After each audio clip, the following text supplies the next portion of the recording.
Sit back and get ready to have the most fun you ever had with an electronic device.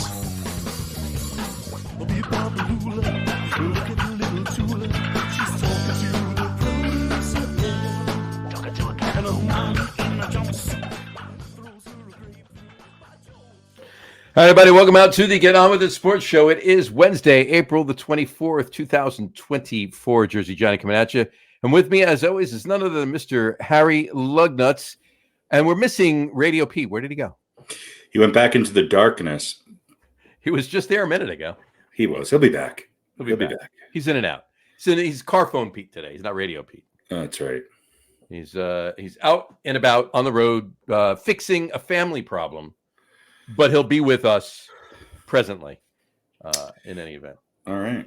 So how are you this fine evening, sir?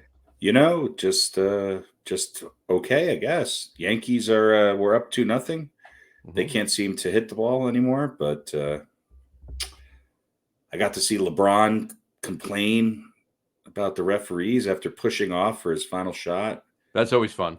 It's great. It's good. Yeah. Knicks won, Nuggets won, big comebacks. Got to see Anthony Davis and Joel Embiid act like little whiny bastards. It was fantastic.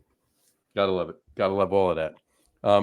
More importantly, I got to ask you, how did the release party go on Saturday? You know, it went very well. Thank you to anyone who, I don't know how much crossover there is between this and people who were at the Log Show, but thanks for coming out. We had Awesome. probably about 150 people there, I think, and good time was had by all. That's an awesome hat. Thank you. Definitely got to get me one of those. Yes. Anybody interested in the hat, let me know. We'll get you one. We will, you can maybe we'll add it in the show notes as soon as our podcasts are actually linked again with the various streaming networks. Exactly. There's been an issue with the connectivity in Spreaker, but they were all there. And then when we uploaded the last show, it deferred back to December, I think. Yeah, not good. Is it fixed yet? No. No, it's not. They're working on it. It should be. They promised it would be done sometime this week, but it's an issue. It's an issue on their end. It's nothing that we did. So maybe we need to find another. No, they're pretty good actually. They're better than the last one we had. Much like night and day better than the last one we had. We had problems all the time with that one, but it should be fine. If it happens again, then maybe we could look. But it shouldn't be an issue. It's something that's it's something with ours, but it's not our fault. It's their fault. So they're fixing it. They're working on it. It'll be done. But in any event, we'll put the link on the Facebook page, and you can get to it. It was Log Band on my link. It's at Log Noise on Instagram is the at Log Noise on Instagram is the best way to get. I only people over the age of 65 use Facebook anymore. I don't even know what we're on, but you can find us. You just go to Instagram at Log Noise. On Instagram, and I think it's Log Co on Facebook. It's Log Co on Facebook, exactly. It's in fact we have them right there. It's at Log Noise on Instagram, and at Log, and it's just Log Co on Facebook. Yes, there you go. And there you have it. Yes, so, cool. All right. Well, I do appreciate the fact that you had a great night. For your release party. It was good. We covered it an obscure 80s song called Mexican Radio by Wall of Voodoo. That's a great song. It is a great song. Whoa, radio. I'm on a whoa radio. Mm-hmm. Radio. There you go. Speaking of radio, RadioPete is still lost in the wilderness, but let's begin. Let us begin. Let's start the memes without him. I always forget about the memes. We gotta get going on those, and then we're gonna go right into this is our draft show. This is our NFL. This is our annual draft show. The night before the draft every year, where we prove we know just as little about what's actually going to happen as the so-called experts, as the experts that get paid to do this. Exactly. Right. We only do one version of our draft predictions, not 16 and a half like Mel. No, Mel Kiper. I mean, all of them, they do more than that. I think they have just about every possible combination so they can say, hey, I was right. Right. On one of them. Right. That's right. Exactly. So let's get going to memes. Tonight's first one is right here. And it's And thank you, Captain Obvious, is what I have to say for this particular meme. Here we go. Right. Oh, I didn't know Captain Obvious was still around. Here we go. Boeing 777 will struggle to maintain altitude once the fuel tanks are empty. Yeah, I mean, for a while. Yeah, I mean, it'll struggle after they're empty, yeah, but it might take a little while. Right. Yeah. I mean, I hate it. Don't you hate it when that happens? When your plane can't maintain altitude without fuel. I mean, it's just without an operating engine. Yeah, that's amazing. Well, I'm glad somebody's technology fixed that yet. Glad somebody's figured this out. Glad exactly. Somebody's figured it out. It's amazing. All right, what's the next one? Next is sign on the side of a building here or side of a trail or whatever. Please don't stop for pedestrians if they jaywalk. It looks like the back of a bus. Back of a bus. Yeah, let them learn a lesson. Yeah. I mean, that's kind of funny. Yeah. And then there's a person there with tire marks on their face. That's exactly right. Yeah. This isn't so much of a meme. This is just, I think somebody made this up and it's really, really funny. It's pretty good. Maybe it's a personal trailer or something, or a delivery truck. It's from Virginia. We know that. And license plate's locked out. But... Yes. And then there's no spelling errors. And that's congratulations, Virginia. Very good, Virginia. Very good. Very well done. Well done. Yeah. All right. Moving on to the next one, we have Creation Organic Fruitful Flush Iranian Poop Enforcer. I love the Iranian Poop Enforcer. He was one of my favorite wrestlers in the 80s. Yeah, absolutely. He had the curved boots and the boots on the bottom, right? The mustache, the waxed mustache. Yeah, he was great. It's made with Iranian golden prunes, soaked and sprouted in alkaline water. Alkaline water, exactly. Well, if there's this is definitely where Whole Foods and the Iranian Poop Enforcer join forces to bring you. It looks like it's sort of it's like a jar of. It's a jar. It's a jar of whatever this Iranian Poop Enforcer actually is. Golden prunes. Golden, yeah, it's Iranian golden prunes soaked and sprouted in alkaline water. Yeah. Yeah. Ancient Iranian digestive aid and natural laxative. Eat before you sleep. Wake up after you shit the bed. Yeah. Yeah. And as a snack when you are feeling backed up. Yeah. Hey, at least it's all natural. All natural Iranian Poop Enforcer. That's right. Right. You guys didn't see it, but Radio Pete actually did pop back on the show and is gone while this meme was up. So he may have had too much Iranian Poop Enforcer. I think he saw it, realized what he had to do, and he bounced right out. So there you go. Get On With It podcast brought to you by the Fruitful Flush Iranian Poop Enforcer. Exactly. A little backed up. It's nothing like an Iranian Poop Enforcer to help you get through the day. Nothing like that good old Iranian Poop Enforcer. All right, what's next? All right. Moving on to the next one, we have and he's back. There he is again. Are you there? It doesn't matter. I think he's there. We'll get through the memes. Hopefully he'll be around. At some point there. Well, I mean he can talk. I think he can talk. Pete, can you talk? Next. Now we can talk. Anyway, moving on to the next one. Brand new pizza place in town.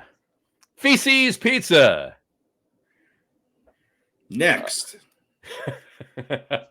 Feces Pizza. I tell you, I mean, that pizza must taste like fetches. Well, a lot of poop humor tonight. A lot of poop humor tonight. Yeah. Feces Pizza. Well, they went hand in hand, if you will, right? I guess. I don't know. The Poop Enforcer will not approve of this. The Poop Enforcer will not approve of Feces Pizza, exactly. Or you eat the Poop Enforcer and make the Feces Pizza. Yeah, too much. I figured. Too much. Too far. Too much. Went too far on that one? Next. I'm looking for. I'm guessing it's going to be some sort of weird. No, Asian delicacy next. No, there's not. It's not. Right. And Pete's gone again. You gotta love it.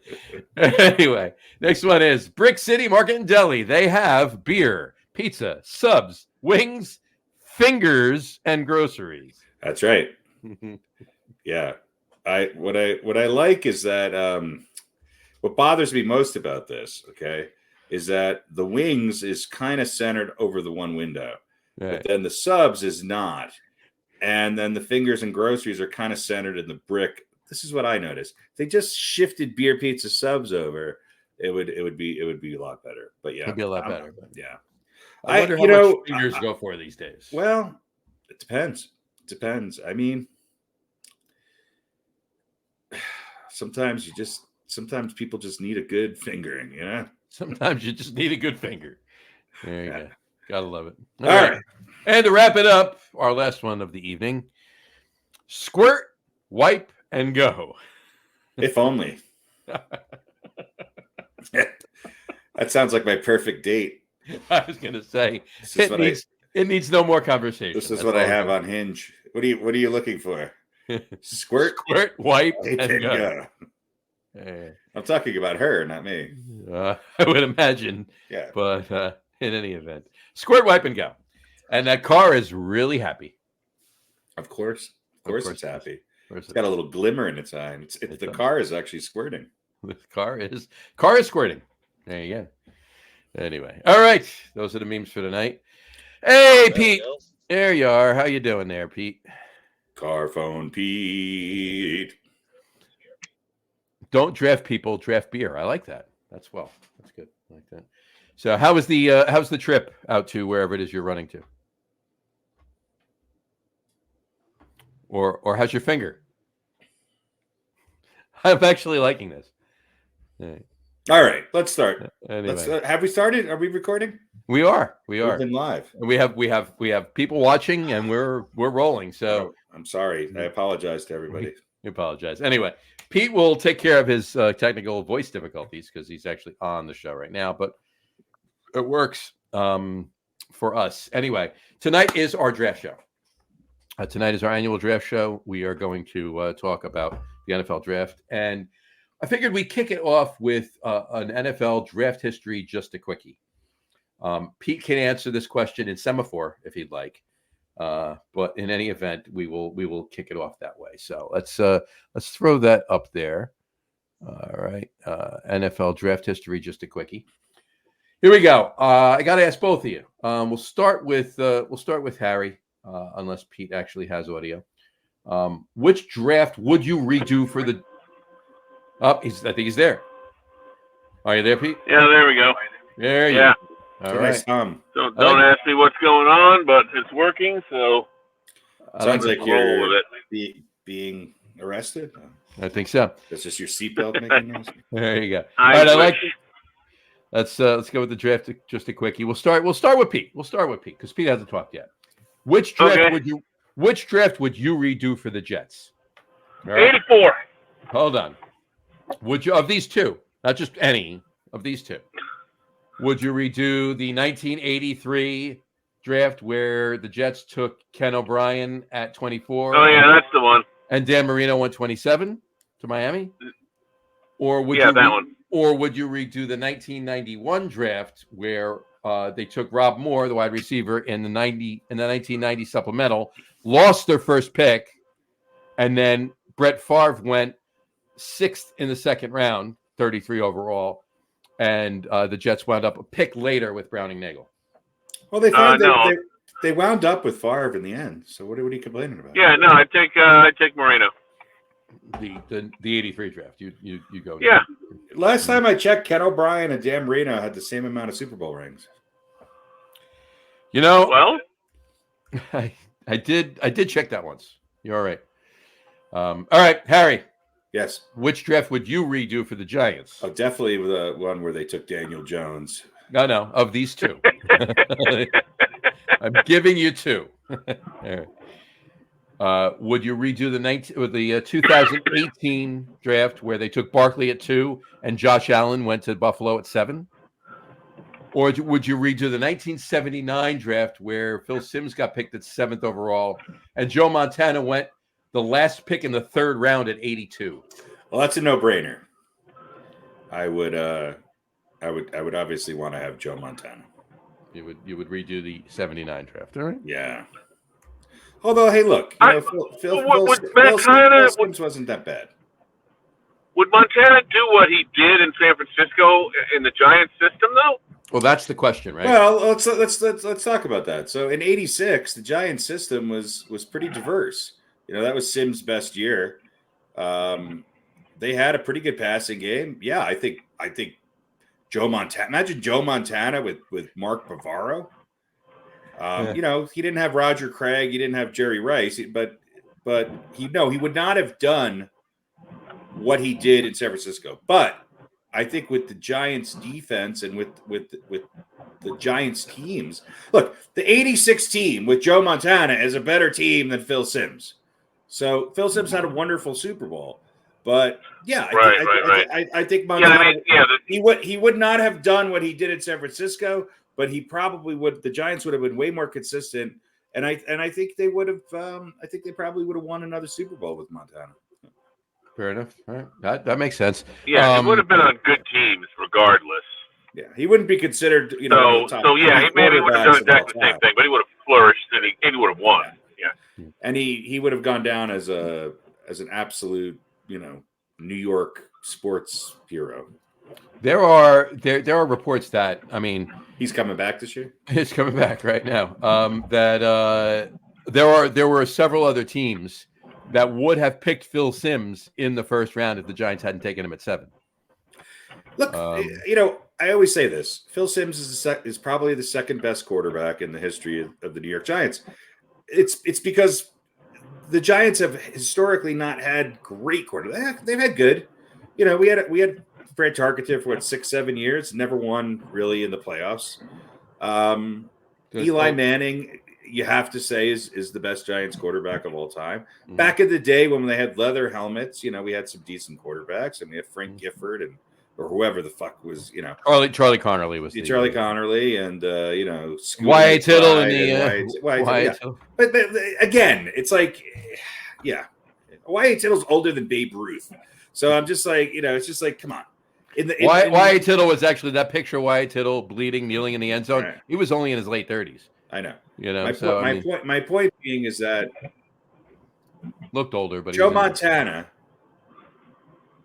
would be the Giants' best quarterback of all time. How do you? I agree with you on the consistency part, right? And to a point on it as well. But as far as '86 goes, he couldn't have done much better than Sims did because they went 14-2 that season.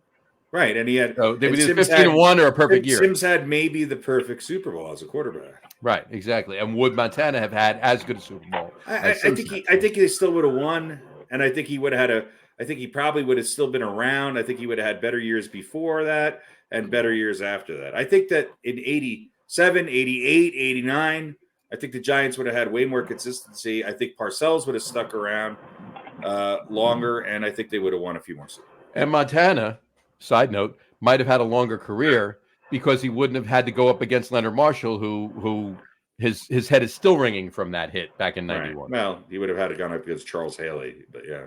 Well, that's true. So, anyway, all right, cool. Well, there you go. That's NFL draft history. Just a quickie. There you go. All right, let's get into the draft. First, let's talk about some things. Sorry, I missed all that. Don't rehash it, but every time I go through a low data zone, you guys both sound like Kubert. Well, as long as we don't sound like Kubert to everybody that's watching. It's absolutely hilarious. There you go. All right, sorry, go ahead. I'm glad something's entertaining. That's very good. At least somebody's entertained tonight. You guys are like, yes. It's hilarious. I actually like that. If you can record that, hopefully you saved it on your phone. You can play it later for us. Anyway, all right. Let's. What about the draft? Tell us about the draft. Let's get into the draft. All right. Let's start with other teams. Let's start first of all. I mean, it's we'll put up our picks in a little bit, but it's a foregone conclusion that we all pretty much are convinced that Caleb Williams is going to Chicago with the number 1 overall pick, right? How do we? Oh, are we? I am. Are we all in sync about that? Well, answer the question. Are you? Because we are. Well, I guess we'll find out when we reveal our picks. Well, wait, are those your picks, crawling across the bottom of the screen? No, it just says NFL draft predictions. It's the same. Oh, okay. All right, so maybe not all of us are convinced Caleb Williams going first. 99.9% of the sports community believes that Pete will be a contrarian, and he's wrong. he's picking Joe Alt to go number 1 overall. Yeah, might not be wrong with that. That's true too, actually. In any event, how there's been draft busts. There's been, of course, first overall picks that have just been complete bust. Do we think that Caleb Williams will actually, bring Chicago out of the basement, if you will, and actually? Here's what Caleb Williams is going for him, is that Chicago also has a pick, I believe, at 9? Something like that, yeah. 9, yeah. The 1 and 9. They have a couple pretty good Pro Bowl veteran receivers. They've invested in their offensive line. Their defense isn't bad. I think if he does go there, he'll be put in a situation where he could have success out of the gate. And I don't think he'll be a bust. I'm not sure he's going to be, Patrick Mahomes, but he has the tools to really, really be a great quarterback. The one question I have with him is he humble enough to come into this and put the work in and learn what it takes to become an NFL quarterback? And can he keep himself healthy? Right. We'll see. I would say that unless the Bears just don't do anything to surround him with talented players and things that he needs, like, an offensive line to protect him and some of the things that they already have, like wide receivers. If you're being drafted number 1 and you don't win a Super Bowl, you're at least in part a bust. Well, in my book. Not right away. I don't mean right away.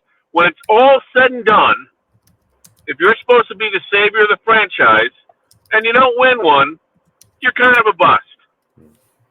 Now, let me ask you a question, just hypothetically speaking. That doesn't mean he won't be successful.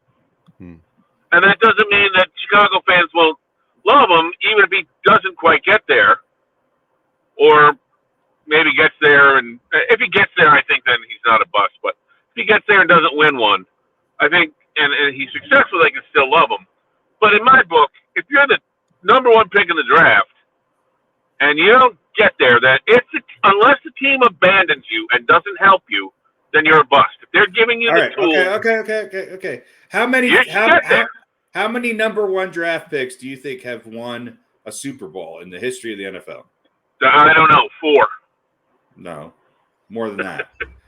So you say 4. So most have been a bust then. Well, no, because how many teams haven't really done the right thing? Too many qualifiers now. With I'm going to say 4. 18. Yes. 18 first round draft picks have won a Super Bowl. A total. Sorry, number 1. Yeah, number 1 quarterback picks have won a Super Bowl. Not quarterbacks. A total of 18 number 1 overall picks in the NFL draft have won a Super Bowl. Okay. The first, how many of them were quarterbacks? I don't know. The first was Paul Hornung. Quarterback. Yeah, Paul Hornung was a running back. Oh, running back. Okay. Okay, so let's look at the list of number 1 overall picks. Okay, I'll start in. I'm gonna go. So 1949, Chuck Bednarik. Okay, he won 2. All right. 1945, Charlie Trippy won a Super Bowl or a championship. Okay, he was a kicker, right? I don't know. Doesn't matter. No, he wasn't. He was a halfback. Chuck Bednarik was a linebacker. All right. So George Shaw, 1955, quarterback out of Oregon, was an NFL champion for the Baltimore Colts. Okay, Paul Hornung, okay, was a Super Bowl champion. He was the first Super Bowl champion. So now we're in the Super Bowl era. So the first person, number 1 pick overall to win it in the Super Bowl ever, Paul Hornung. Okay. Okay. Billy Cannon, a halfback who went to the Los Angeles Rams. He was a champion 3 times. Okay. Bubba Smith, 1967, Michigan State, Baltimore Colts. We all know him.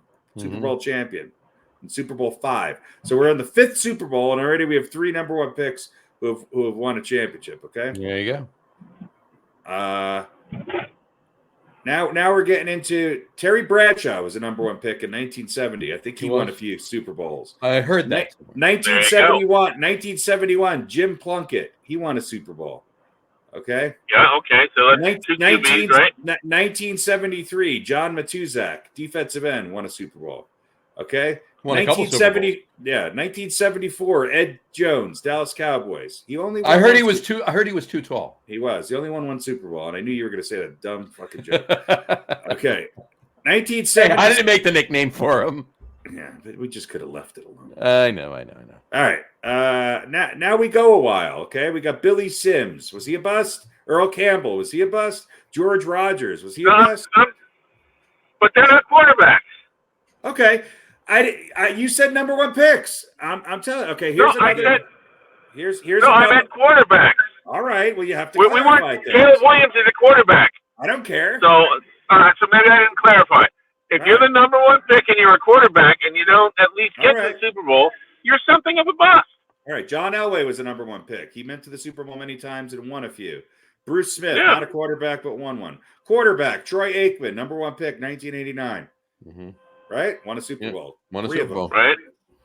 Okay. Jeff George, no Super Bowl. No Super Bowl. Drew Bledsoe, Super Bowl champion. Yeah, but is he though? All righty. He has a ring, but he did dick to win it. I know. Was he a bust? Was he a bust?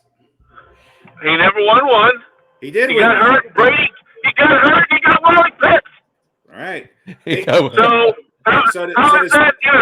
So does Phil Simms have 1 or 2 Super Bowl rings? Phil Simms. He has 2, right? Yeah. Right. He owns 2. I will say that he has 2, and there's only one reason I'm going to say that he has 2 is because the way that he played that entire season, he got them to the Super Bowl.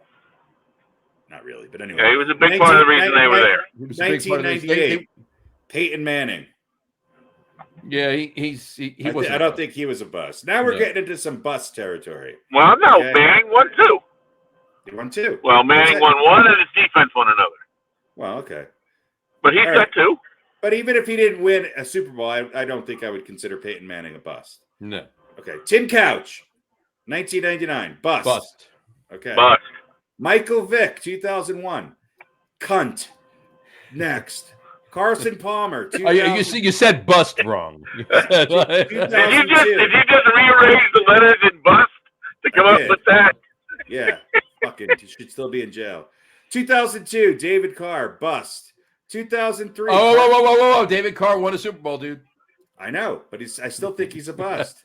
He won a Super Bowl the same way Drew Bledsoe won a Super Bowl. I know he won a Super Bowl. No, he has a ring. He didn't win shit. All right. Carson Palmer. Did he even quarterback, number 1 pick. Is he a bust? I would not say Carson Palmer's a okay. bust. Eli Manning, number 1 pick. Was he a bust? Not at all. He won Alex Smith, never won a Super Bowl. Was he a bust? No, I'd say no. All right. DeMarcus Russell. Is a bust. Okay. Okay, that's a bust. Matthew Stafford. Not a bust. Not a bust. Now here's Pete's favorite. 2010. Out of the University of Oklahoma. Sam Darnold Jacob Bradford. Book's still open on him. Yeah, kind of. Well, no, not really. He was the rookie of the year in 2010. Okay, now here's where Bradford, it gets interesting. Okay, Sam Darnold Bradford was rookie of the year in 2010. Yeah. So 2011, Cam Newton. Mm-hmm. I don't think a bust. Well, he got there. He got there. He got there. He didn't win, but he got there. Okay, Andrew Luck never got there. Was he a bust? I wouldn't say bust, disappointment to a point, but he got beat. I think you have to take the injuries. You know, his career got cut short. Yeah, he was put in a situation. He got the shit beat out of him for like 8 years, and right. Yeah, that's where I'm going with the disappointment. Let's keep going. Jameis Winston, bust. In other words, that's a case. Andrew Luck is a case where the team did not do enough for him. You know what I mean? I agree. They never protected him. So I wouldn't call him a bust. Jameis Winston. No. What he did? Never won a Super Bowl. Was in one Pro Bowl. I think he's kind of a bust. He's kind of a bust considering. Yeah. I wouldn't put him in the same bust category as like a Tim Couch, but no, Jamarcus Russell, but right. Right. How about Jared Goff? I would say not a bust, but has not been to a Super Bowl. Not a bust. I wouldn't. It's still playing though, so book's still open. Yeah. Okay. Baker Mayfield. Mm-hmm. Still an opportunity. Kyler Murray. Joe Burrow. Trevor Lawrence. So Bryce Young. So my point being is that there's more success stories with first round picks than there are busts. We think of the busts a lot because they happen.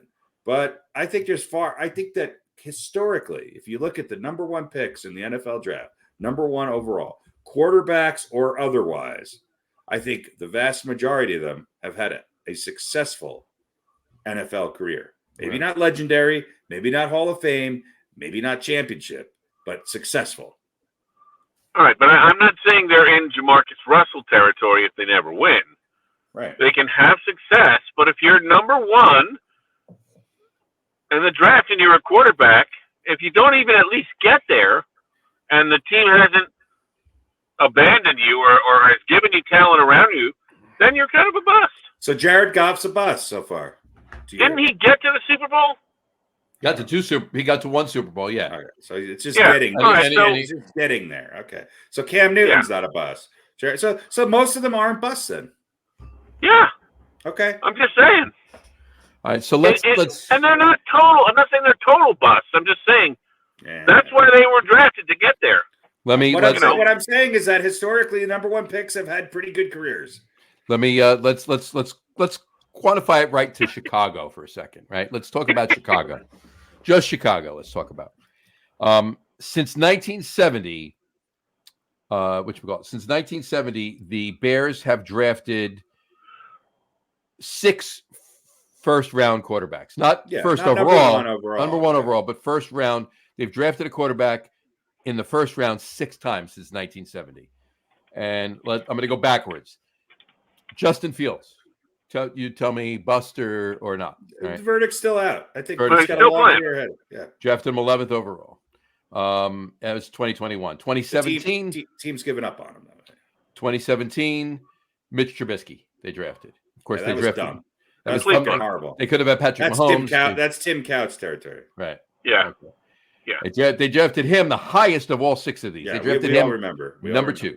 Right. We all remember. Well, in case there's somebody out there listening that doesn't remember. Well, I don't remember, but I don't care. All right. He was drafted. He's a bust. In 2003, they drafted Rex Grossman. Yeah, who I don't even know what was he actually a football player or was he like the weekend weatherman on? They drafted him number 22 overall. Okay, who's worse, Rex Grossman or Mitch Trubisky? Well, that's not. Well, probably Trubisky, but that's a toss-up. Anyway, all right. 22 that's too far down the list to be next, considering that they're going to lead you to the promised land. In 1999, they drafted Cade McNown. Yeah, not good. 12th overall. All right. In 1987, they drafted San Diego Chargers or LA Chargers head coach Jim Harbaugh at quarterback. 26th overall. He was the lowest of the first-round quarterback drafted by the Bears. Yeah, but he ran like lightning and passed like thunder. There you go. Unless the song lied to us. But he had to go. He basically had to compete when he got drafted with the current quarterback, who was the number 5 pick overall in 1982 of the Bears, and that was, of course, Jim McMahon. Which was surprising that McMahon was that high of a pick, because by Pete's rules, McMahon's a success story, and Dan Marino is a failure. Yeah, that's true, Pete. If you look at it like that, Jim McMahon is a success story. Jim McMahon is a better quarterback than Dan Marino, by what you know. Well, no, I didn't say better. Just I think where you were going for Pete was the fact that it's not. You want to use the word bust more like in the term of a disappointment if they're drafted first. And I agree. Overall, I agree with that with a lot of first round picks. My point, and I just proved it, I think, through mathematics and reason, is that historically, number one picks in the NFL have overwhelmingly had successful NFL careers. Okay, so I think you're adding a little fuel to my fire, because I said number ones who are quarterbacks who don't at least get there, they're anomalies. Yeah. Okay. So that, again, it makes them a partial bust, not a complete bust, but a partial bust. Okay. All right. Fair enough. All right. Well, we spent a lot of time on that. I'm not saying anything else the rest of the show. All I said was, if you go number one as a quarterback and you don't win one, you're kind of a bust. And 40 minutes later. All right. So it's some perspective. It is. So the Bears are picking first. Whatchamacallit? Washington is picking second. All right. We don't have to get into what our picks are or anything like that. No. I'm just saying. I'm going to go inside. I'm home now. I'm going to go inside. Oh, cool. So, all right. Talk amongst yourselves for a second. You got it. Now you can't distract me while I can't hear you. So, John, you have Caleb Williams going first, right? We both have Caleb Williams going first. Who do you have going second to the Washington football team? What are they called now? Commanders. The Commodores. The Commodores, yeah.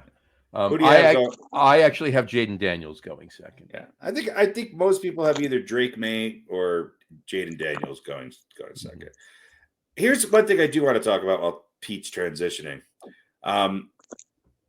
What do people see in Drake May? I there's a lot of quarterbacks in here that I scratch my head at. And the three that I don't understand being so coveted are Drake May, and then I don't know how some people have JJ McCarthy in the top 10. I just don't.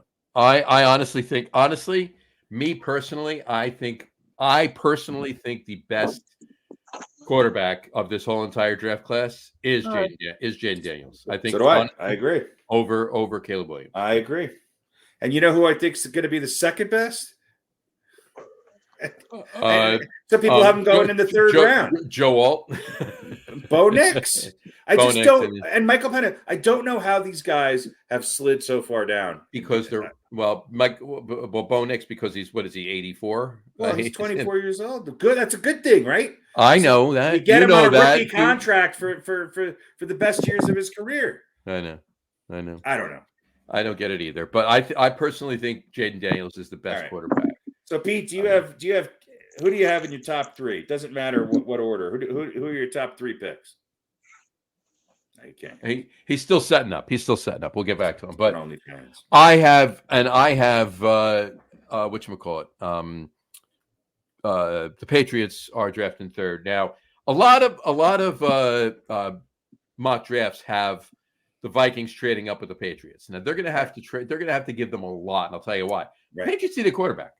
They need a quarterback, and wouldn't somebody like Jaden Daniels? Wouldn't that just make the ultimate statement for the Patriots? After all of these years, it's a new era. The Belichick era is over. And we're going to go with possibly the most dynamic quarterback available. Mm-hmm. We're not going to go with a pocket passer. We're not going to go with a game manager of any sorts. We're going to go with some guy who might be able to ignite an offense that has been pretty bad for the last few years. Yeah, agreed. I actually have Drake May going to them. Right. Either way, no matter, even if they do make a trade with whoever they make a trade for, if Caleb Williams is off the board at 1 and Jaden Daniels is off the board at 2, I have Drake May going 3. Yeah, I think most people do. If for some reason, I think most people do. I think that's the consensus for the top 3. Mm-hmm. Agreed. Let's and there he's back, and he's in the bunker. All right, who do you have in your top 3, Pete? Here, I have Caleb Williams going to the Bears. Just the top 3. I have Jaden Daniels going to the Commandos. All right, you guys are in agreement there. Mm-hmm. And I have J.J. McCarthy going to the Pats. Johnny, did I hear you say you think they're trading down? No. Every mock draft I've seen, not every, a lot of mock drafts I've seen have the Pats trading down and the Vikings trading up. I don't buy it. I think the Pats are standing pat, no pun intended, and picking a quarterback. They need a quarterback. Who are they getting if they trade down to where the Vikings are? They're. I mean, yeah, maybe they trade back and they pick up Michael Penix Jr., Bo Nix, or somebody that's still around at that point. But I don't buy it. I think they're going to stand pat. They're going to pick 3 and they're going to take Drake May. That's assuming Jaden Daniels is off the board at 2, which I really believe the Washington is going to get Jaden Daniels. I think Washington's going to take Drake May. I think you're going to be surprised. I think there's some new ownership in there as well. I think we'll see though. We'll see. Here's my question to you, Pete, because we were talking about this while you were crawling into the bunker. If somebody picks JJ, this is my humble opinion. If somebody wastes a top 3 pick on JJ McCarthy, they're fucking idiots.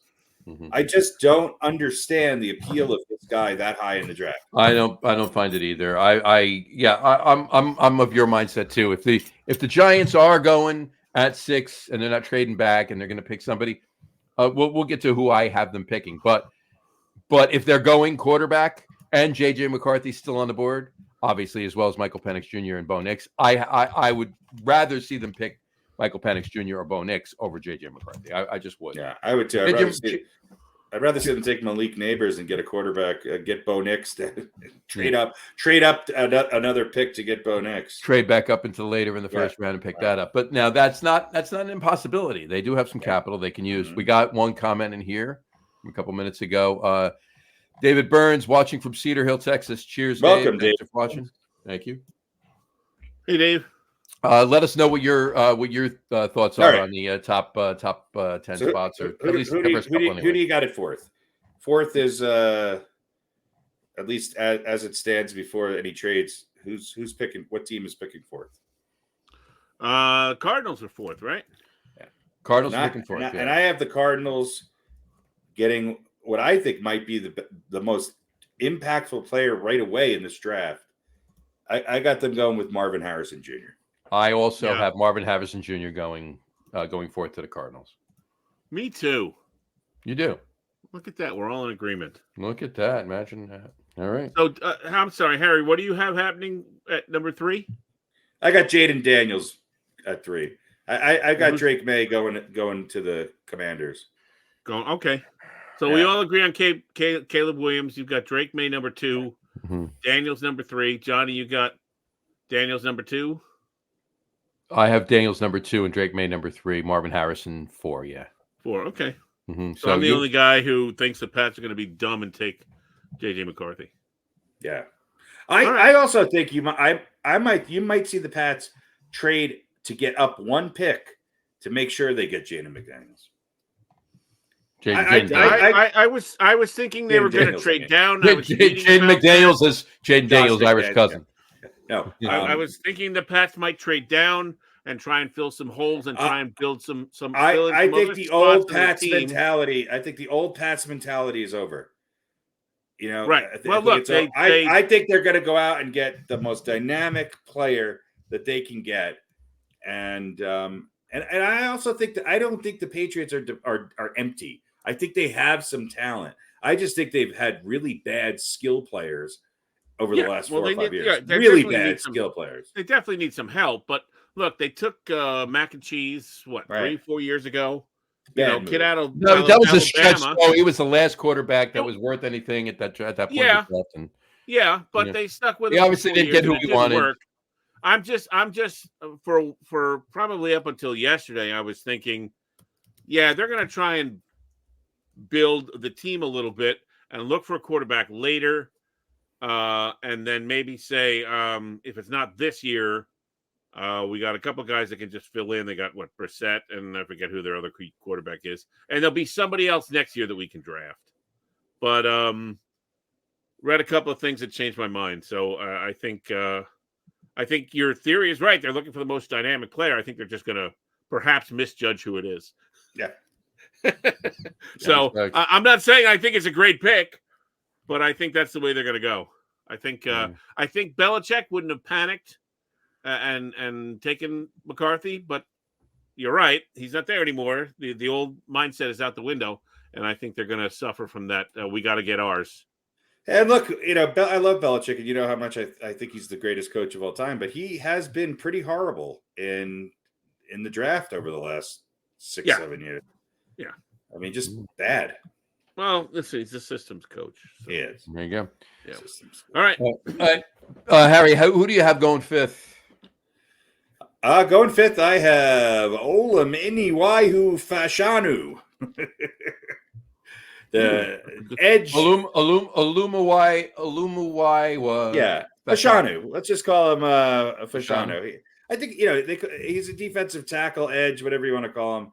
Look, this guy is he's a big dude, 6'6", 312. He runs a 5-second 40-yard dash. He's got a 32-inch vertical leap. I just think he's got everything it takes right now. He's a defensive tackle and offensive tackle. Defensive, right? Isn't he? Or offensive tackle? I thought it was offensive. Maybe he is offensive. Still a big guy. Still a big guy. Offensive tackle. I'm looking at my notes here and getting confused with the edge rusher. Yeah. So I think he's going to be able to come in. He's obviously played at Penn State in a run-oriented offense. Also an offense that I think translates pretty well to the NFL. I think it's either going to be him or Joe Alt as one of the top picks, but I think he's a better fit at this position. So fair enough. You definitely that's definitely a you pick, because the majority of mock drafts out there have him out of the top 10. I know. So know. Not wrong. You're not wrong. You're not wrong in what you're saying. I could be wrong. I'm just taking it. You're not wrong in what you're saying about him. No one is wrong yet. Right. Take it a chance. We're all 100% right so far. Exactly. RadioPete, you're number 5.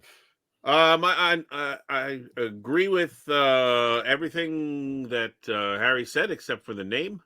I think unless Arizona trades out, and if Marvin Harrison Jr. is still on the board, I think the Chargers will take him, but I don't think that's going to happen. So I think it's Joe Alt.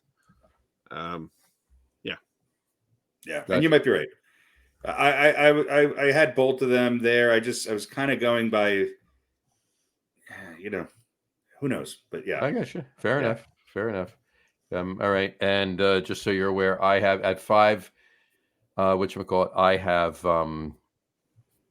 whatchamacallit? I don't know. I have the Chargers taking JJ McCarthy. Okay, I do. I know it's a stretch because of who's there, but I don't know that whatchamacallit's married to him. Yeah, sure. His ex-coach and future coach. His future coach is married to him. No. Herbert. No. Anyway, so there you go. Well, if he does that, that's so Harbaugh. That's such an arrogant. 100%. I could come. That's my point. That's because it is Jim Harbaugh, right? That's why I'm going. He's not my guy, and I can make it happen with anybody. Now, here's the thing: if they really like McCarthy, whether it's immediately or they think there's some upside to it, there's going to be teams looking for quarterbacks later on. And if Herbert has a good season, then he's going to, you know what I mean? Yeah. He's going to be worth some capital. So, that's the other way to look at it. I don't think Herbert's there to start the season if they draft McCarthy. No, he'll start the season. I think that, they'll trade him to get out of having to extend him to get other pieces. I think that's the ultimate goal, but I don't know if they do it right away. I think they do it right away. Yeah. I said that's where I was going with that. Would be more Harbaugh to do it right away. Mm-hmm. I see them doing that. Yeah, I see them doing that later. It would be more Harbaugh. I'm kind of splitting the difference, right? Splitting the negatives, right? It's totally Harbaugh to go take JJ McCarthy, but I'm backing off because he's not. I don't know how much autonomy he has, right? I think you're going to see Harbaugh start the Herbert start the season. Or maybe you see Harbaugh start the season. Who knows? Yeah, Something. He'll start the season as head coach. There you go, and then trade him during the season, trade him during the deadline, or even after, or whenever. But when they can. So anyway, I think the worst part about all this is now I have to stop rooting for the Chargers. Right. It's going to be really difficult to root for the Chargers. I don't know which team has screwed us. I don't know which team over the last 3 or 4 years has screwed us more in our NFL picks, the Chargers or the Texans. I'm not quite sure. No, Chargers actually. No, Texans have screwed you in a lot of other ways. Yes. So listen, right. You should pick them every single game this year. Well, I used to. I was on them forever, and then they would lose to teams. I know. It's just, but they made good moves, though. They should be better than last. Well, year. It all came out of wash because you still won, so it doesn't matter. Yeah, that's right. It was the year before that they really crushed me. They really crushed you, yeah. All right, Radio Pete, who do you have going at 6? Well,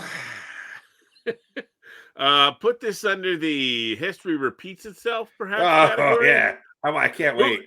What position do you think I'm going to tell you the Giants are going to draft? The Giants are going to draft a quarterback, and I can't wait to hear how bad it is. No, they're not actually. All right. They're going to draft a wide receiver. I agree with you, actually. All right, so they're gonna draft Malik Neighbors or Nabors. I actually agree. Out of LSU. Okay. All right. I thought you guys. We can make this one. No. So John disagrees, Harry. No, I don't. I don't disagree. No, I agree. Oh no. Oh, okay. We both agree. All three of us have Malik Neighbors going. Oh, I thought you guys would yell and scream because it's number 6 pick. I'm going to tell you why. I'm going to give you my reasoning. I'm going to tell you why. He's no Kadarius Toney. Is that what we're not at all? That's what we believe. Yeah. I'm going to give you my reasoning. Here's my reasoning, and I know I'm going to get some brushback from Harry on this, but here's my reasoning. Okay. Oh, all right. Number 1, I don't like. I know I said this before. I don't like JJ McCarthy.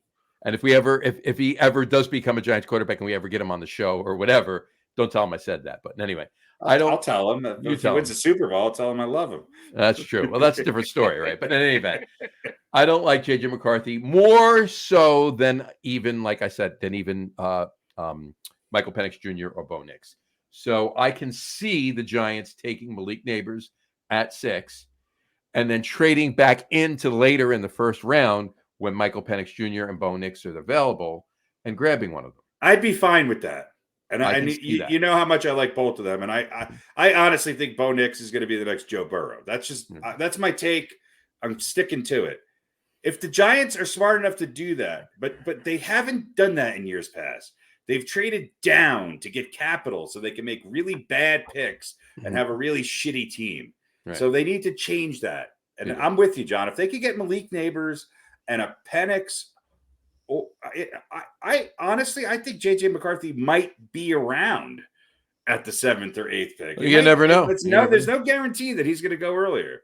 You never know. So I agree. But once you get past the teams that are higher up that need quarterbacks, right. If there's a team like that's hanging around that really doesn't, any position they draft for is just bonus for them, right? They like the Chiefs and the stuff, and those teams. Maybe they have a need, but maybe any of their needs are off the board already. If they can find a way to jump back into later in the first round, I do believe that Joe Schoen is going to make that happen. I do believe that's going to happen. However, short of that happening, here's my reasoning still for Malik Neighbors. Other than the fact that I actually like Malik Neighbors better than Marvin Harrison Jr. And I know you're saying that Marvin Harrison Jr. is NFL ready. So is Malik Neighbors to a point. I like his dynamic. I like Marvin Harrison Jr. I don't think is his father. He's close. No, without a doubt. I think he's his father. But I like Malik Neighbors better. But in any event, but I also do like the LSU program too. That's why I like Jaden Daniels, and what they did together, right? But short of that, if none of that other stuff happens, I can see them riding with Daniel Jones and obviously, Drew Lock as his backup, and Tommy Cutlass is still there, but that's besides the point. If Daniel Jones, if all things fall perfectly for Daniel Jones. We know this, right? We know this is fact, right? Look at what happened 2 years ago, right? Got to the divisional playoffs, won a playoff game. If all things line up perfectly and the chips fall perfectly for Daniel Jones, he can be a serviceable quarterback. He can hit targets. He can pass the ball well. He can pass for yardage. He can, he has an arm. He can run. We've seen this. As long as he's not getting his ass handed to him on every friggin' play where he's going to get hurt, he can actually do something. So, hold on, let me finish. Okay. Ride with him, all right? When you have Drew Lock, obviously, backing him up and whatever. Get Malik Neighbors in and whoever else they get in, right? And then after, later on in the season or after the season is over, if there's a Herbert that what we were talking about before, like Harbaugh's giving him, obviously, trading, obviously it's going to be important or something like that. Yeah. But, or just a quarterback in next year's draft or trade up or whatever you need to do. I just think, I think that, with the moves they made in free agency with the offensive line, some things they did with the defensive line and the defense overall, I just think it actually makes sense that if they're not able to trade back into the right. higher up in the. We've had this conversation for 3 years in a row now. Right. No, my point is it's not the worst thing in the world. No, I agree with everything you said. The only quarterback of these three, I don't want Caleb Williams. I don't want JJ McCarthy. I don't really even want Jake May. The only quarterback of those four, and obviously of JJ McCarthy, of those four, that if they were still on the board, I'm not taking Malik Neighbors, is if Jaden Daniels is still on the board. There's no way Jaden Daniels is still on the board at 6. No, and I agree with everything you said, with the exception of, I think they need to draft. They need to move up and get a Penix or a Nix in the first round, because we know damn well that Daniel Jones will start. That's fine, but they need a solid person that can come into him when he gets hurt. And that's just, and then hopefully they can step up and take the starting job from him. That's the only way it's going to happen, because the Giants are going to be stubborn on Daniel Jones until it's just he can no longer play. Now, if the Giants really wanted to prove something, okay, they'd make a big splash. They'd package this number 6 pick, okay, with something else and go up and get a Jaden Daniels. But I don't think that's going to happen. I don't think they're moving up. I don't think they're moving up. I don't think they're moving down. I don't think they're unless, because here's the thing, right? The Chargers, 1, 2, and 3, Caleb Williams, Drake May, and Daniels are off the board. They're not going to be able to trade up to those. It's going to be the farm to get into one of those 3 spots. So it's almost pointless to do that, and they're not, the only other quarterback that's going to go in 4th or 5th is JJ McCarthy, and I don't think they should be getting him. But they do need a talent at wide receiver. They need a number 1. Of course. Now Wendell Robinson is no slouch. Jalen Hyatt that they got last year is no slouch. And even if they do re-sign and restructure a contract for Slayton, now you have your wide receiver 1 paired up against whoever, and you have these slot receivers in Hyatt and in Wendell Robinson. Now you have a really good passing attack. You have an okay. You still have a really good as compared to what you've had. Right. You have a big hole because we made some bad moves and overpaid some old players at tight end.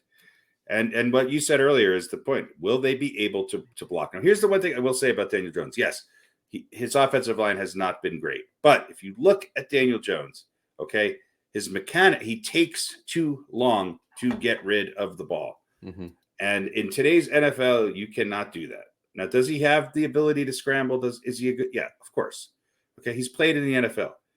Are the Giants going to be successful with Daniel Jones? No, they're not. And I'm sorry. Yes, he won a playoff game. That's great, fantastic. I expect more from the Giants. Let me ask you this, and then we'll get Pete's opinion. Let me ask you this: Malik Neighbors at 6. Now, obviously, the goal is Malik Neighbors at 6, and then Michael Penix Jr. or Bo Nix later in the first round. That's the goal. That's the goal. Short of that, these 2 scenarios: Malik Neighbors at 6 and riding with Daniel Jones this year. I'm not saying what's going to happen next year. Right. This year, or JJ McCarthy at 6. Which would you prefer of those 2 scenarios? Malik Neighbors. There you go. That's my point. That's all I'm saying. Yep. Pete? All right. Neighbors. All right. Let's go to 7. Harry, who's your number 7 pick? I had Joe Alt at number 7. Just to solidify that, I have Joe Alt at 7 as well. Pete? Number 7 is... Sorry, hang on. Number 7 is also an offensive tackle. It is J.C. Latham. You have J.C. Latham. All right, fair enough. Out of Alabama, going number 7 to the Tennessee. There you go. Number 8. Hold on, I got to type. J.C. Latham. There we go. Okay. Let's move on to number 8. I'll just tell you right now. My number 8 is Dallas Turner. That's just mine. There you go. Pete? All right, mine is Laiatu Latu. Say that 5 times fast. Edge rusher from UCLA. Yeah. Going to the Atlanta Falcons. Laiatu Latu. Is he from Hawaii? I hope so. Actually, he's from Cleveland. Is he? No, I don't think so. I would assume Hawaii. I would imagine it's Hawaii, yeah. Cool. And that's so there we go. There we go. Cool. Number 9. Number 9. Pete, who's your number 9? I have Dallas Turner going to the Chicago Bears. You have Dallas Turner at 9. There you go. Harry? I have the Chicago Bears giving Caleb Williams a little gift in Roma Dunze, the wide receiver. They're gonna have a passing attack. Yeah. And I agree with you there. Roma Dunze is going to Chicago at 9. There you go. And I think we should let Pete do the number 10 spot, since it is after all his team. It is the New York Jetterbuckers. Jetterbuckers. There you go.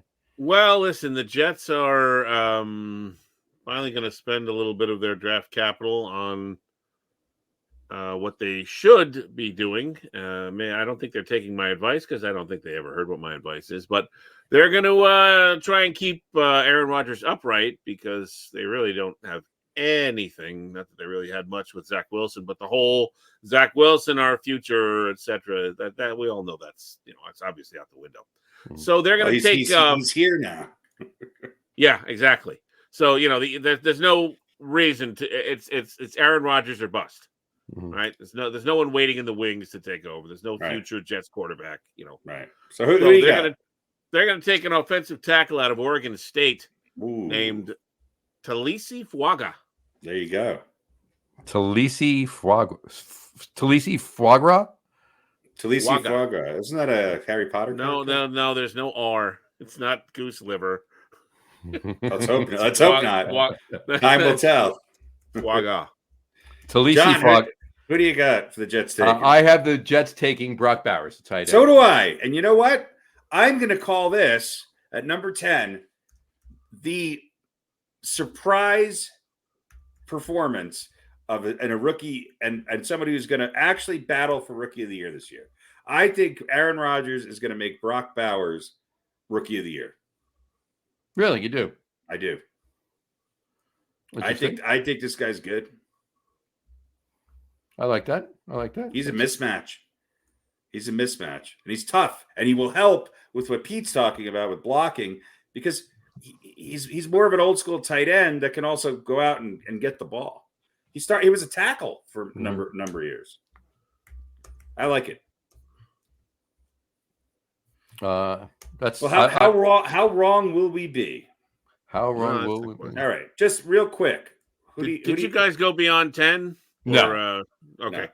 But here, I'm gonna ask a couple questions. Okay. Here, the Broncos pick 12th. Okay. Mm-hmm. Yeah. I think Sean Payton's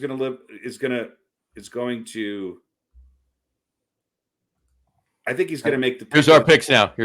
I think he's going to make the pick of the draft. And I think the Broncos at 12 are going to pick Bo Nix higher than a lot of other people have him. I agree. I think he's going to take Bo Nix, and I think it's going to be the steal of the draft.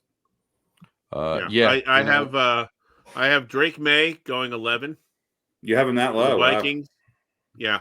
I have Knicks going to the Broncos at 12, and I have Penix going to the Raiders at 13. That's as far as I went. I went lucky right. 13. So, yeah, out of the first 10, it's the rest of the serviceable to perhaps franchise-saving quarterbacks for me. Yeah. And but yeah, I agree with you. I think that's going to be a great pick if he's there, and it will be probably amongst, if not the steal of the draft. I agree with you there. Mm-hmm. I mean, he's no Talisi foie gras. No, nobody is. No, but it's true. It's he's very, the very, true. very best Bo Nix that's right. in the draft. So it's hard to say somebody. Yeah, I got the shit kicked out of me by Tallahassee foie gras. Yeah, and I would love to see. I don't think it'll happen. Did you say Tallahassee foie gras? Tallahassee foie gras. I don't think it'll happen, but I would love to. If that pick happens at number 12, I would love to have a camera on Zach Wilson's face. Yeah. He's going to be a backup. Does Zach Wilson really think he was brought here to be a starting quarterback? Come on. I don't know. Did I see it right? They actually did trade him for a ham sandwich. Yeah, I think they might have gotten less than a ham sandwich. I don't know what they got. It was a ham sandwich, but it was it was carried to the team by like a 4th-round pick or something. I got you. Fair enough. So it was left over from 2 seasons ago. Ham sandwich. Yeah, you get the 168th pick or whatever, but it comes with a ham sandwich too. So. Comes with a ham sandwich. Gotcha. And a bag of chips. And a bag of chips. Yeah. So there we go. Let's see how wrong we are. Let's see how wrong we all are. These are our picks. They're on the board there. We'll post them on the Facebook page as well before the draft tomorrow night. We'll see how we all do. I just I don't know. I don't know what to think about the draft. I got to tell you, this draft definitely confuses me more than a lot of others do, or have in the past. Because there can be a lot of trading. There can be teams that were, you're thinking what they need and what they're going to go after and what their top need is. And it's just, that's true of every year, of course. But this one more so than others are confusing me a bit. But I think I agree with I think the top 4 are going to be locked in. I don't think they might not be in the exact order I picked them, but I think those top 4 are the top 4. Oh, I agree with you 100%. And that's why I said the only difference between our top 4 is I have Daniels going second and May going third. You have it the opposite. But let me ask you this, Harry, back to the Giants just for a quick second. Sure. I said to you, obviously the best case scenario is Penix and Knicks lasting till later in the first round. The Giants able to trade back in and get him, and obviously picking up Malik Neighbors at 6. But let me ask you this: of these 2 scenarios, what would you prefer? Malik Neighbors at 6 and riding with Daniel Jones this year, or Penix or Knicks at 6? I don't think it'll happen because I think most people just think that that's too high of a choice. Look, if I had to pick between Malik Neighbors or Bo Nix, I'd take a chance on Bo Nix. I'd also take a chance on Michael Penix. I think Nix is a little bit more resilient. His age doesn't bother me. What I like about it is that you got a guy with a lot of college experience who you can have on a rookie contract until he's in his prime. And then, that's how I look at it. I don't think the Giants will do that. However, I would. So for what we said, you would prefer, of those 2 choices that we just said, you would prefer Penix or Knicks at 6 over Malik Neighbors. I would prefer Knicks. I think Penix had a really great, combine or whatever it was. Mm-hmm. I'm a little less convinced in his durability, and that's the only thing that concerns me with Penix. Yeah, I like his durability better than Daniel Jones's durability. Yeah, and look, put it this way. Yes, I'm gonna rephrase it. Yes, I would take either one of those because I think it makes a statement that the New York Giants need to do. I think they need to get a new quarterback. Mm-hmm. And Malik Neighbors could be great, but I think I don't. I don't think Jerry Rice was a great receiver. Jerry Rice would not have the numbers he had with Daniel Jones throwing to him. No, he wouldn't. Not at all. Now, and that being I said that, do you think that the Giants would be looked at, maybe not so much for Bo Nix, but either of those two, Bo Nix or Michael Penix Jr., do you think it would be looked at as if it was another Daniel Jones at 6? No, not at all. Last time the Giants picked 6, they picked Daniel Jones. They picked somebody 6, Daniel Jones, who nobody had going in the first round. Right. No, people didn't have Daniel Jones going in the second or third round. And the Giants had 3 picks in the first round that year. They could have easily gotten Daniel Jones way later in the draft. No. Unfortunately, they don't have that. Look, in an ideal world, the Giants this is my point. I'm not comparing Bo Nix and Michael Penix to... If the Giants had the 6th pick and the 12th pick, okay, then they could get Malik Neighbors and they could get whoever's left out of Penix and Nix, and I would be happy. Mm-hmm. But they don't have that. Right, that's where I was going. Like, 2 guys that, they might not make it past 12, but they might make it. Some mock drafts had them going in the 2nd round. I know. So that's why I said what I said. Would that be looked at as another Daniel Jones situation where they took somebody that they could have gotten with their first pick in the 2nd round? It's less. It's not the same because I think there's much more of a variable with Nix and Penix. Like I said, I think Nix is going to the Broncos. So, and I think Penix will go right after him. So I think they're going to have to move up to get one of those 2 guys. Fair enough. Yeah. We'll see. We'll see. We will see. I'm not sure what happened to Pete's camera. Pete is in privacy mode. Well, that's our draft. We'll see how we do. I think last year we did okay. Last year we did okay. Last year we did. I think I had 7 out of the top 10 or 8 out of the top 10 in the wrong order, but at least they were there. I think between the 3 of us, we had most of us. All 3 of us had most of the players in it. You had the most. Like I think, I had 6, Pete had 7, you had 8, or something like that. But of all of us, we had all 10. Right. Right. I think Harry and I had the same number of players, but he had more in the right order. Yeah. So it was because I remember we were debating what was more important. Gotcha. So I feel much less confident about this set of predictions. Really? Yeah. I am too. I am as well. I said it before. Like this draft is a little bit more confusing than drafts of the past that we've done. All right. Well, like I said, we'll post these picks on our Facebook page and a website. So they're locked into a time frame, so you can see that we picked these prior to tomorrow night. So we'll look at it. But I got a little impromptu trivia for you. All right. Draft trivia. What player was drafted the latest as any pick? All right, not round, pick. That got to the Hall of Fame, that made the Hall of Fame.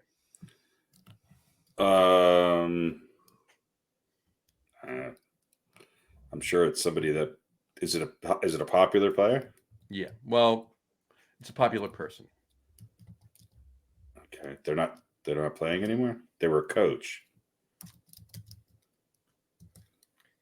John Madden. Very good. John Madden was drafted in 1958 by the Eagles at 244, the 244th pick overall. It was actually in round 21. All right, and he made the Hall of Fame. Do we still have 21 rounds? No, we have 7 rounds. That's round 21. 21. Jesus, there's that many football players? Yeah, the latest. I think I was picked in round 22. The latest round of anyone that was picked that went to the Hall of Fame was round 22. It was pick number 232 because there were less players being picked per round at the time. It was in 1953. Right, on less teams. Yep. It was 5 years earlier. It was in 1953, and that was Rosie Brown. By the Rosie Giants. Brown was picked that low, huh? Wow. Rosie Brown was picked number 232 in round 22 by the Giants in 1953. Yeah. Downtown Rosie Brown. Yeah. and he had a pretty good career. Yeah, and he was enshrined in 1975. Madden obviously was enshrined in 2006.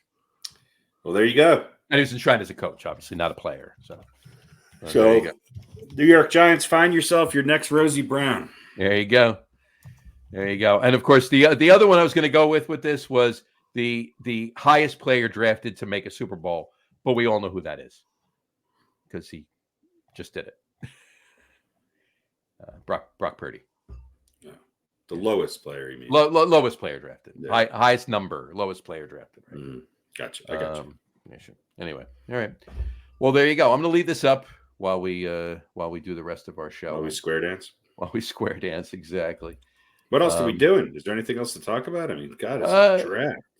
Well, I mean, there's a let's put the particular. Hold on. Put the particular graphic up. There are NBA playoffs going on. I figured. Oh yes, there are. Oh yes, there are, baby. On them for a second. Oh yes, there are. Now you said I'll be back in 40 minutes when you guys are done. No. It's quick 5-minute conversation. But I just want to say one thing. I love the dialogue from last night, from Monday night, after the Knicks Game 2 win over the Sixers. Radio Pete said, "Big win for the Knickerbockers. Ugly game though. Foul. And Harry said, "When the Knicks win in the playoffs, it's always ugly. They invented it." I thought that was fun. Now, just to clarify, what I meant by that was there were lots of fouls going on. Mm-hmm. I didn't mean just one bad call or anything. And I'm not saying the Knicks won because of that or anything. Let them play. I think I think it all kind of evened out in the end there. Yeah. But it did even like every time the ball was contested for, anybody touched it or whatever, they were calling a foul. So I don't know. It really sort of slowed down the pace of the game. But kudos to the Knicks. Big comeback, big time win. And I really honestly got no other than memories of Dr. J, which are not my direct memories, but I got no love for Philly. Fuck them. Yeah, I mean, it might have been the best double, even though it was a triple header that day. The best two games played back to back, the Knicks and Philly and the Nuggets and Lakers game. It was a great night of basketball. I mean, an absolutely great night of basketball. And it's just so rich to see LeBron James complain about the officiating after he literally shoved somebody to the floor to brick an open jump shot. Well, and he's complaining about a call that happened like in the first half of the game, not something that happened in the final second. So like, really, that's, look, we all know the country as a whole. It's just a true statement. Many, many people love the Lakers all around the country. And so the media obviously is going to cover them. You can't talk about basketball without talking about the Lakers every day.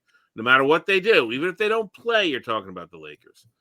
But I really think that this mystique about them is getting like hammered right now. I mean, look, LeBron and Anthony Davis both had really good games. They brought their A games. Really good games. And they were up by 20, and they still lost. They're just not that good. Mm-hmm. And the media's going to treat them like they are. It's always going to give them the puncher's chance, because it's a great story because lots of people love the Lakers. But Denver is probably going to win the championship again. Well, I'm not sure about that. Who in the West is going to stop them? Well, the West is tough. No one. No, I think their toughest battle will be against probably Boston in the finals. I don't think there's anyone in the West that. If Boston make it to the finals, Boston just lost to a Jimmy Butler-less Miami Heat. Yeah, well, they do that sometimes, but I don't think there's anyone. I'm not going to say that Denver's going to sweep everybody, but I don't see anybody giving them a real run for their money in the West. They do something that good and sometimes great teams do. They know how to win close games. And look, they've started both these games horrifically. Jamal Murray was doing his best John Starks impersonation until he wasn't. Oh, yeah. He was 2 for 80, and then all of a sudden he wasn't. 3 for 13, but same thing. Yeah. I don't know. To answer your question, 20? I actually think the Lakers are I think Phoenix can give them a run for the money. But the team that scares me, the only team I think that really scares me out of the West against the Nuggets is the Minnesota Timberwolves. They are a good team. They've got Cat back. They're a really good defensive team. I think they could give, and they're gonna. I think they can give the Nuggets a run for the money. All right. So, tell me who, based on what you've seen so far in the playoffs, at this point. Well, we can reform this in 2 weeks if we want, but based on the playoffs thus far, who's in the Western Conference Championship? Well, I got to look at how the matchups would work out because I think the two best teams are. I think it's the Nuggets and the Timberwolves. However, I think they might have to play each other before the finals if OKC wins. So, I think it's either going to be OKC versus the Nuggets or the Nuggets versus the Timberwolves. I'm just looking right now to see if I can. Minnesota's up to nothing. Yeah. Where's the bracket? Well, it's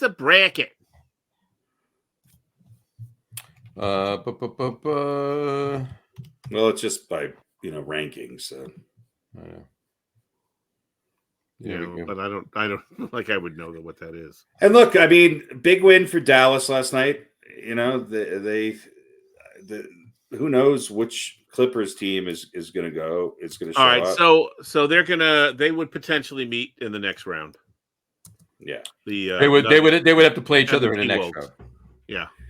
I think that's going to be tough. So it'd be the Thunder, the Pelicans, the Clippers, or the Mavericks. Yeah, would be in the one of those teams will be. And then most likely the lucky thing, even though the Nuggets should have had the number one pick, the Nuggets will have home court advantage against the Timberwolves. But I think if it's the Nuggets and the Timberwolves, that's a 7-game series. It's a toss-up.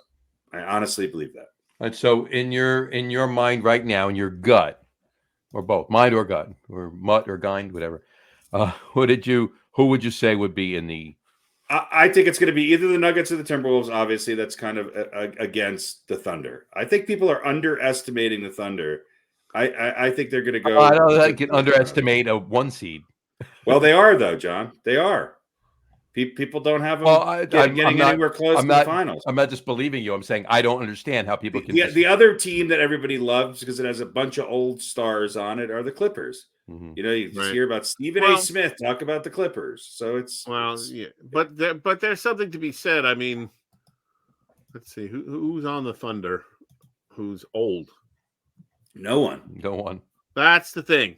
That's I think. Now that doesn't mean they can't advance, but it's tough when you're a young team, right? What do they say about the NBA? Maybe more than any other sports league, you have to. Many teams, not everybody, has to lose heartbreakingly before they can win. I'm telling you this: they're going to sweep the Pelicans, and they're not losing to the Clippers or the Mavericks. They're going to the conference finals, and they're going to play. I think they might not make it to the NBA finals because I think the winner of the Nuggets Timberwolves, I think they're a better team. But I'm telling you, this Thunder's going to the conference finals. Fair enough. All right, so let's go to the East. Who's playing in the Eastern Conference Finals? Boy, who knows? I mean, by the way, Pete, did you weigh in in the West? I'm gonna. Well, obviously, I said I think the Nuggets are going to win the whole thing, so that would mean they would have to win the West. So you think Nuggets and OKC? No, I think I'm gonna take the Mavericks. Really? I think the Thunder's going to beat the Pelicans. I think Clippers have some great players, but Kawhi is up and down. Kawhi gets healthy and plays all the time, then they could be in the conference finals. Mavericks are kind of finding something. I don't know if they can sustain it or not, but it's almost like they just don't think about all the shit that should be going on, right? All the criticism of Doncic and what he does and what he doesn't do, and all the criticism of Kyrie and he's a nut job. They just whatever. They just go out and they play. Yeah. So Yeah, you might be right. I think they might be in the conference finals too. I am going to say that my thing with that is I think Harry's right. Thunder are sweeping the Pelicans. Yeah, that's but a likely. I think the Mavericks are going to go 7 with the Clippers. And I think that's going to take some out of them. I agree with you that they're finding something, right? But I got a feeling that they're going to be a little too beat up by the time they're playing the, well-rested, great team that is the Thunder. So I think it's I personally think it's going to be the Nuggets. And I agree with Harry that the Timberwolves are scary as far as the Nuggets go, but I think it's going to be, what's the word I'm looking for? Experience. Right. Mm-hmm. I think the Nuggets. I think you're going to see that in the Western Conference Finals. You can see the Nuggets and the Thunder. That's where I'm So going. Nuggets and Thunder. You guys got Nuggets Thunder. I got Nuggets Mavericks. There you go. Picking a 5. To be fair, Harry has conference finals. Nuggets or Timberwolves Thunder. Well, it's still early. Because as a Nuggets fan, he's nervous. These games very, very nervous. Terms are killing me. I got to watch the Knicks and the Nuggets this year. It's driving me insane. Stupid Knicks. Actually going somewhere. The blood pressure is spiking. I got to root for some guy named Hartenstein and Bogdan Bogdanovich. And you have to call him Hartenstein. It's iHeart. iHeart. That's it. BOGO. All right. So I'm saying Celtics Knicks in the conference finals. All right. Harry, what would you say? Look, this one's tough, and it just proves to me that of what I really thought the Sixers would play the Celtics in the finals, and I'm going to stick with that. Do I feel great about that? No. I think the Knicks are good. I think it's going to be really hard. The Sixers team should win, and the only thing is, I just don't think Embiid's all that healthy. He's not. He's playing on one leg. Yeah. So he's shooting from the perimeter every game. Having said that. I look at the Knicks. If they can get past the Sixers, can they beat the Bucks? Well, if Giannis plays, he's going to be hurt too. I think you're just going to luck is on their side a little bit, and they're playing great basketball. I'm not trying to diminish the Knicks. I think you're right. I think it's going to be Knicks Celtics. Yeah. I'm with you on that. I think the Pacers might beat the Bucks. Yeah, I think you're right.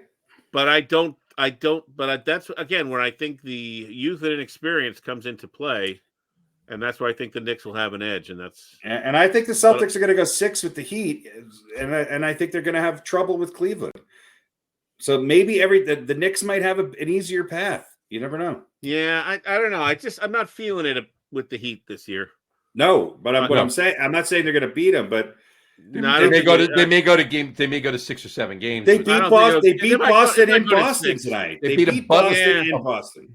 Yeah, because Boston every now and then needs a slap in the face and to wake them up. So that's a problem. Yeah. I don't think it'll go 7. It might go 6 though. That's what I said. But yeah, I think. Look, I think the Celtics will have more trouble with the Cavs than they will with the Heat. Yeah, I think that Cavs series might go 7. What I'm saying is that the Knicks might get fortunate where. They might get a Boston team in the NBA Finals that has been through a rough playoff round, a couple rough. Yeah, and rounds. the magic looks lost. Yeah. So all right, there's our picks. All right, and all right. So now I guess got one other question. It's for Harry only. Oh God. No. One other question. I know what you're going to ask. Knock on wood. The finals is the Knicks and the Nuggets. What are you doing? Look, I loved Ernie Grunfeld and Bernard King. I loved Patrick Ewing, Anthony Mason, and Charles Oakley. Mm-hmm. I love Nikola Jokic.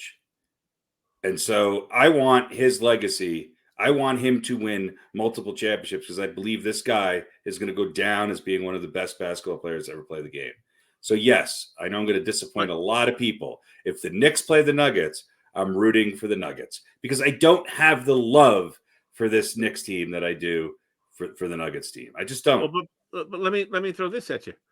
Jokic could still do all those things. He's got to win a ring. And still lose to the Knicks this year. Got to win a ring. And then you can have wouldn't that be having your cake? No. He could win rings. It's all about rings. No, but not this year. Rings. The Knicks could get one. The team of your childhood who hasn't all right. won in so if you could guarantee me that Jokic and the Nuggets win 4 championships, but the Knicks win this year, I'll take that.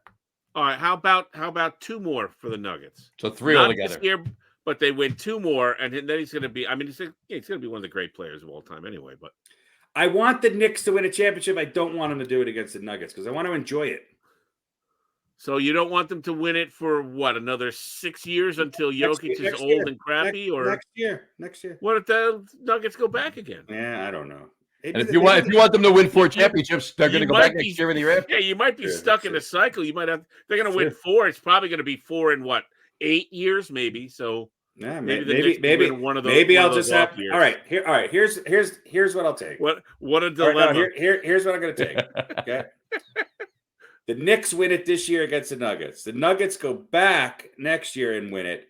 The Nuggets then play the Knicks again in 2 years, and the Nuggets win. You got it. Listen, contrast it with this.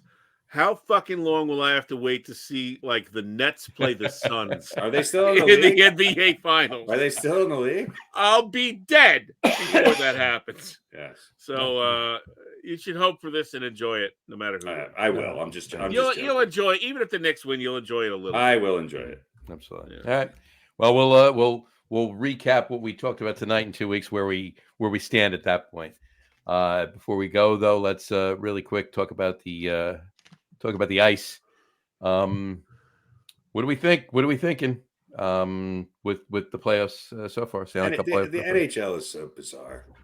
By the way, that Avs who the hell Winnipeg game, there was 6 goals scored in the first period. There was, I think, 4 goals scored in the first 3 minutes.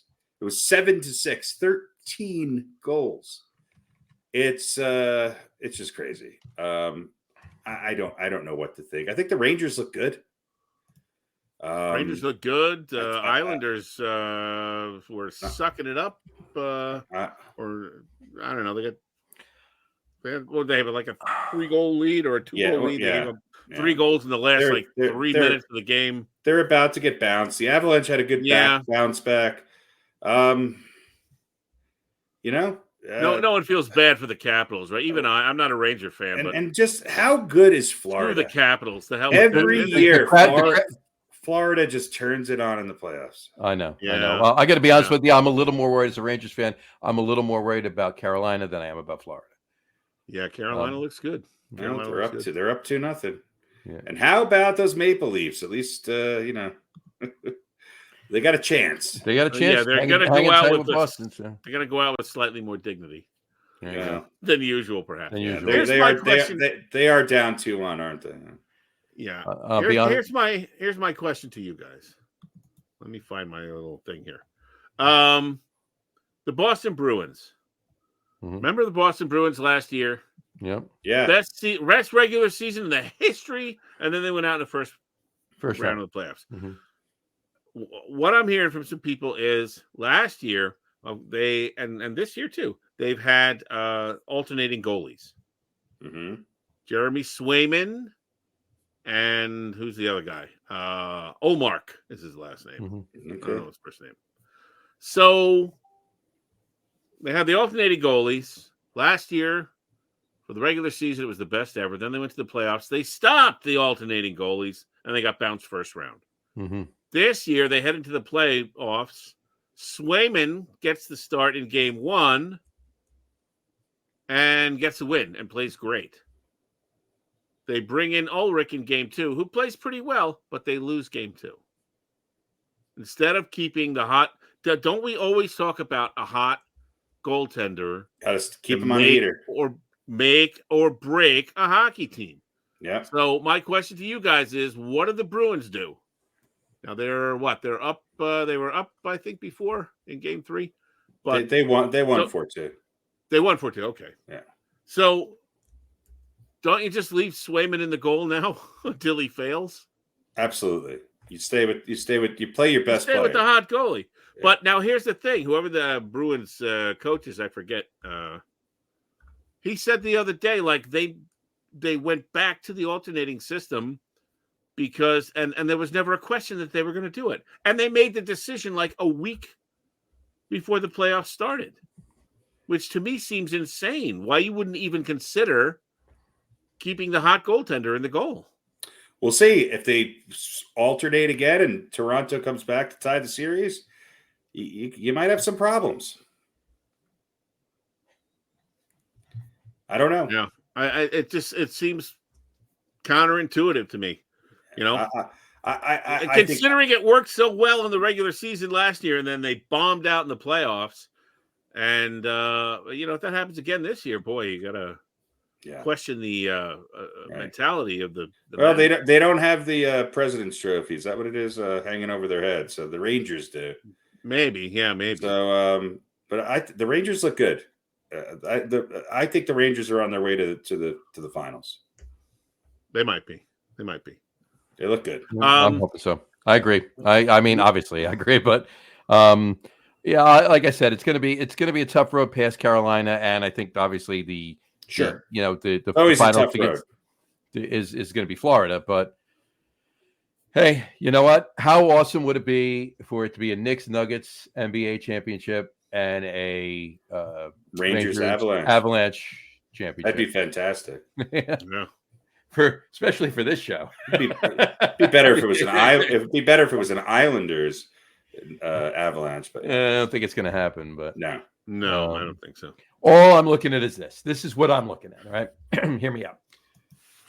There's so many things that are aching back to like 30 years ago. So 1994. So it's 1994 all over again. People are talking about it, whatever, right? But I hope sports-wise that the same thing happens again this year, except what happened to Harry? There you go. Except the Knicks win, not lose in Game 7. But then again, John Starks is not on the team, so there's a little bit better of a chance there. So, hopefully Jalen Brunson won't continue to do his impersonation of John Starks. But they won despite that. They won despite it. If he turns it on, it's going to be crushing. And again, I'll just say this: how long do I have to wait for the Devils and the Sharks right, to play for the Stanley Cup championship after my death? Yeah. Anyway, all right. One other thing from hockey. I know this is the draft show, but I always have my things. You always have your things. We do have for real, and do have a nice over/under. So let's fit those in. But since we're talking about hockey, I just wanted to heard this today. Lindy Ruff, Buffalo Sabres coach, rehired now, 11 years after getting the axe, and 11 years after having a lot of success with the Sabres. The Sabres of old, much more successful than they were now. He's, in fact, the winningest coach in franchise history. Took them to the playoffs 7 or 8 times, went to the conference finals a couple of times, and a Stanley Cup final they did not win, but they lost. So he has been rehired as the Sabres coach, and 64 years old now. He was 37 when they first hired him, and good luck to him. Be nice to see the Sabres be something other than a laughing stock. Absolutely. So Harry's going. Yeah, he froze for a second. He'll be back in a second. But, yeah. So hopefully he'll have some success. And because I mean, look, growing up, I was not a hockey fan.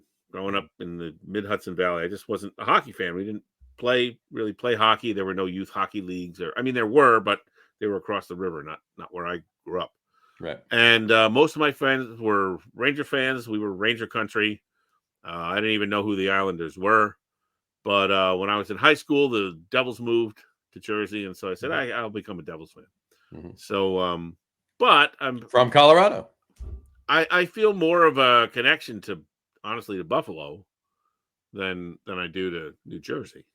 So, I don't think I'll ever displace the Devils as my favorite team with the Sabres. But I would like to see the Sabres, if for no other reason than to kick the shit out of the Rangers and the Islanders, because I really don't like either one of them. There you go. And so, which I don't tell people because I live on Long Island. So, yeah, you might not want to say anything to anybody else. No, if we're out and about and people are they're fucking Rangers, I go, yeah, man, it's fucking Rangers. I just gotta try and blend in with the crowd. But, that's all. So there's that going on. So you got that going for you. Yeah. There you go. Which is nice. Another hockey note while we wait for Harry to log back in here. Whatchamacallit? The Arizona Coyotes. That were formerly the Winnipeg Jets, the first Winnipeg Jets.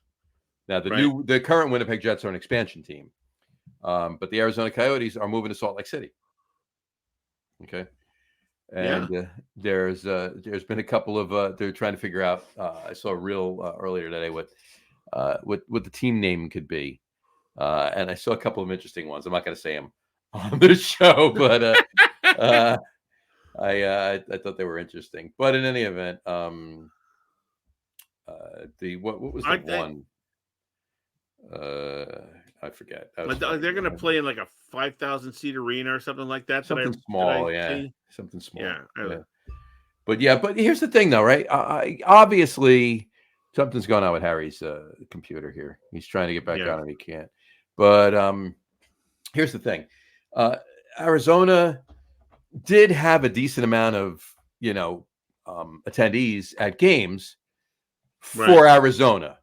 For a hockey team in Arizona, right? It wasn't necessarily compared to it was terrible attendance for a lot of other places. But not necessarily for Arizona. For Arizona, it was decent, but obviously they want more. So my point being is, if it is indeed, and we're exaggerating a little bit with the 5,000 seat arena, obviously, but if it is a smaller attendance arena, is it just for looks on the on TV? Because they had to, if it is indeed something really small like that, they had to been getting somewhat close to that in Arizona, you would think. It's not like nobody was going to the games at all, but what are you going to do? I wonder if they're figuring, I don't know, maybe they'll get enough people to make it a hot ticket if it's a smaller arena.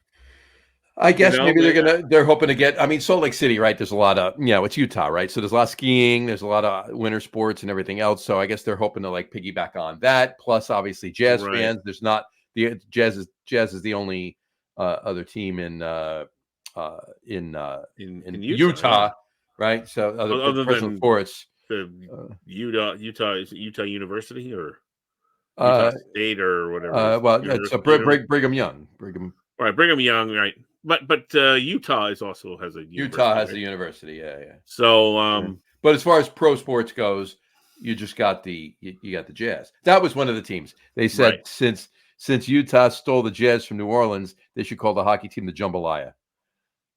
Oh, okay. Right. There were funnier ones that I'm not saying on the show. I'd be more likely to go see a team called the Jambalaya. But see now, listen, I would imagine this isn't as true, or maybe it's not true at all as it used to be, or maybe not. Maybe it was never true. But what I would hear about Salt Lake City is they roll up the sidewalks at 8 o'clock. I just texted you. So ignore it. So it's a place that shuts down at night. Right. Oh, it is. So, it is. Yeah. So why would you want to go there? You guys still aren't done, Jesus. We held the hockey conversation out for you. So talked about the Arizona Coyotes moving to Salt Lake City. So anyway, all right. So we'll. They could name themselves after an indigenous fish, but I don't think anything like there's brine shrimp in the Great Salt Lake. But that's about it, right? The Salt Lake City Brinies, Sister Wives. That was one of the team names I wasn't going to mention on the show, but I don't know. I'm sure they'll find something. The Salt Licks, the Salt Licks. Or how about the evaporators? The lake is getting lower and lower. I don't know about that. The evaporators sounds like an 80s alternative band. Oh, it sounds like a movie that what's his name would do. Who's the guy who did Blazing Saddles? It sounds like a Mel Brooks. Mel Brooks. The Evaporators. A Mel Brooks hockey team. The Evaporators. All right. Do you want to do an over under or an are they for real? Let's do both. both. Let's do both. Let's do are they for real? Let's do a little are they for real? It's a short one, but what is real? What is real? We sort How of do you define real? If you're talking about what you can feel, what you can smell, what you can taste and see, then real is simply electrical signals interpreted by your brain. Pretty sure none of that's real. You're not real. For real, for real, for real. Yeah. Are you for real? For real? For real? For real? Are they for real? What is real?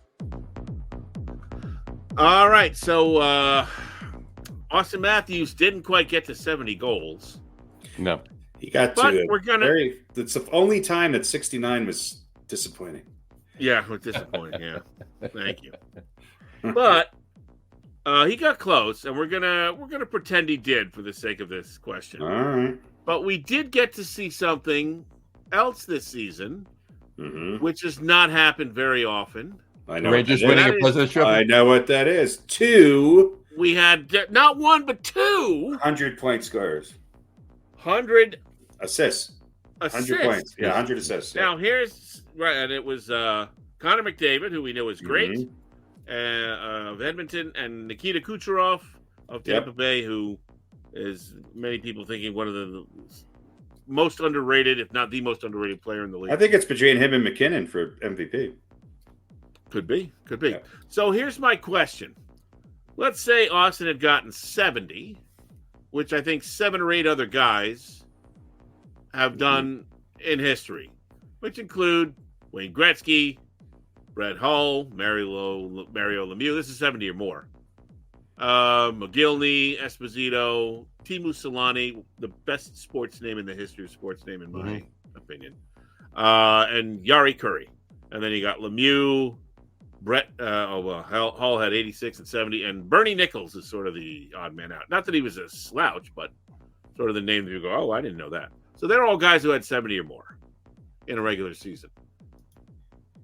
100 or more assists in a season. I'm going to include Lemieux, who had 98. We'll put him on the list too. But it's Lemieux and Gretzky. Yep. Gretzky did it like 9 or 10 times. Sure. And Lemieux did it once. He had 98 once, and Bobby Orr had 102 once. So what's more for real? If Kutcher had gotten 70, that milestone, or McDavid and Kucherov getting on that list with 3 of, like, if you name the top 5 players in hockey history, those 3 names, Lemieux, Orr, and Gretzky, are going to be on that list too. So the assists, is that more for real, or is it the fact that McGregor, but again, we're going to pretend he got 70, was putting the puck in the back of the old onion bag there?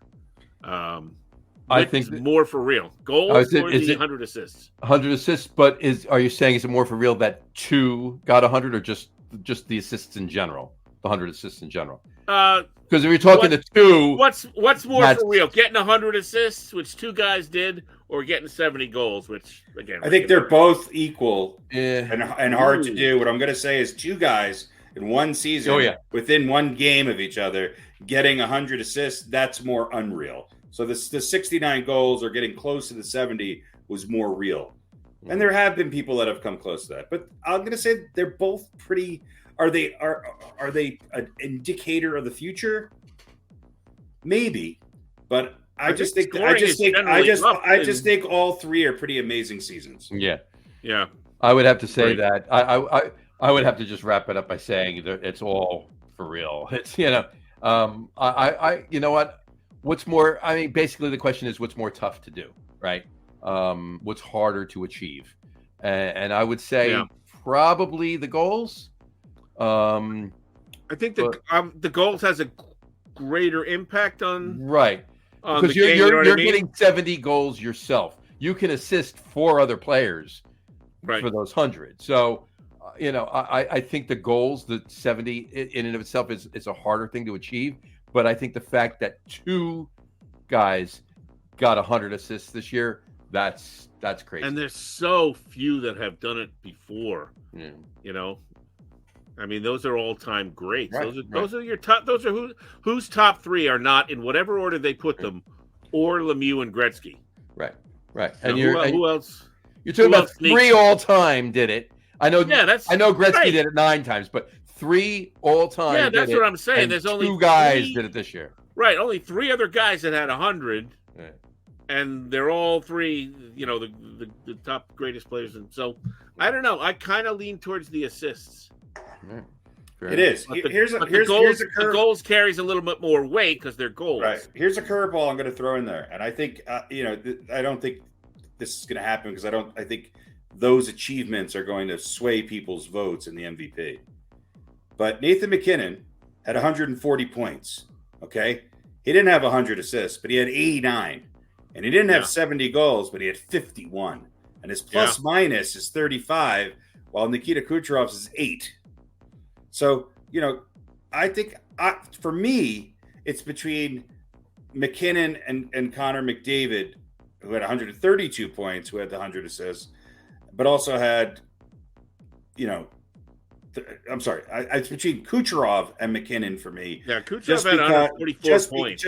Just because they both had over 140 points. Right. Yeah. And so is 100 assists and 44 goals with a plus minus of 8 more or less reflecting of your team than having 51 goals and 89 assists? I don't know. I just think that that's a tough call. The other thing I'm going to say is, by the way, Sidney Crosby, who I don't know how old he is now, had 94 points this year. Yeah. It's just I think if you're a hockey fan, listen, you might be the fan of a team that absolutely hates the Penguins, which is not just the Rangers and the Islanders and the Capitals, but there's a lot of people. Man, I think we're going to miss Sidney Crosby when he retires. I agree. Boy, where do you put him on the list of all-time greats? I know he's not done yet. We wait till how do you even pick the all-time greats of the Penguins? It's hard. Right. Yeah. Well, again, best name Teemu Selanne. Right. Teemu Selanne. Mikko Rantanen is pretty good too. Yeah, that's too. Anyway, so I don't know. Artemi Panarin is pretty good too. Yeah. So anyway, both of you listeners out there, you can decide what's more for real. There you go. How many goals or 100 assists? Both. All right. Both should be applauded, but it is still a communist sport. They should. Yeah, definitely. And again, this is one of those things where I feel fortunate as a sports fan, even though I'm not a big hockey fan. Did watch some hockey this year. When something like the greater that never happened before happens, whether it's your team or not, you should be appreciative of it. Absolutely. So, because it's history happening right in front of you. Right in front of you. All right, how about a little over under? Let's do the over under. Right, that's it for over under. Let's do the fade the music out there. Fantastic. We got out in less than 10 minutes. How about that? Look at that. Imagine that. All right, clear your screen so there's no cheating. And Harry, I want you to forget everything you were talking about I don't know, an hour and a half ago. Okay. Forget everything you ever learned about anything. Forget everything we said about Sam Bradford Darnold. No, okay. Sam Bradford. We're going to talk about Sam Bradford and his stats. We're going to do a little over-under for his career stats. Oh, God. So, let's go with let's go with the usual. Over-under games played as the QB of record. Mm-hmm. How what year was he drafted again? 2011. It's been a while. And he's still active, right? Bradford, is he still? I don't think so. Okay. I don't think so. No, who am I thinking of? Sam Darnold? Maybe Sam Darnold. There you go. Yeah. Mm-hmm. He was first overall and he was rookie of the year, right? When he was drafted. He was, yes. Yeah. All right. So, QB of record, over under 82 and a half games. This is quarterback of record.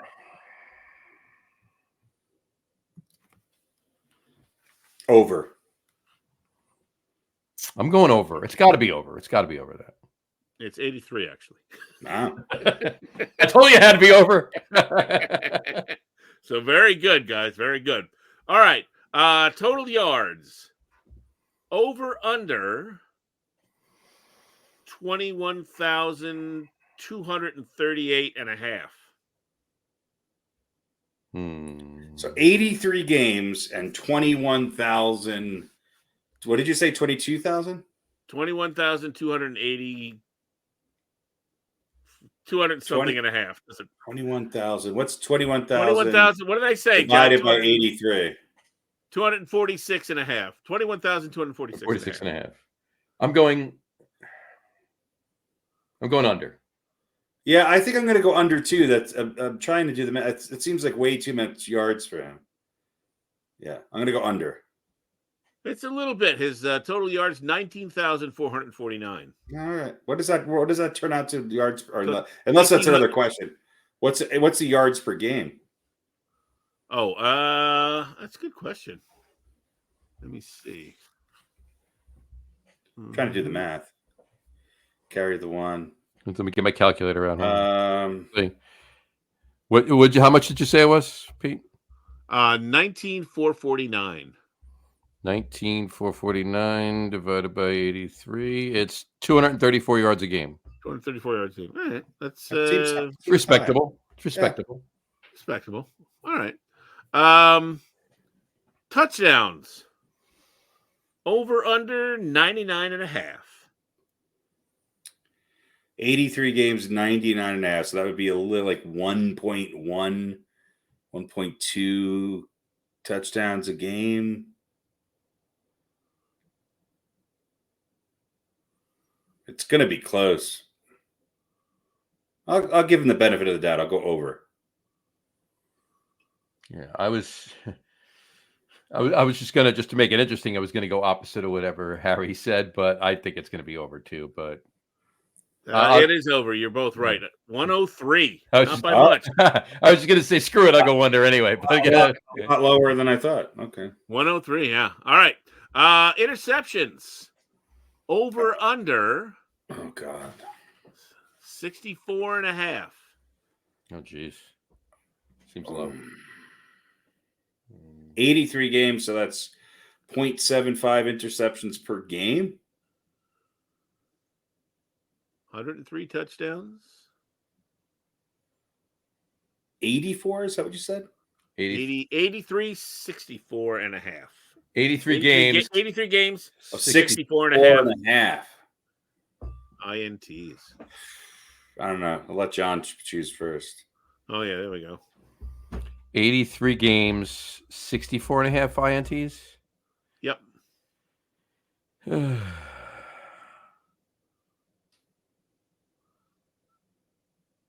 My gut's telling me to go over, but I'm going to go under. I'm going to go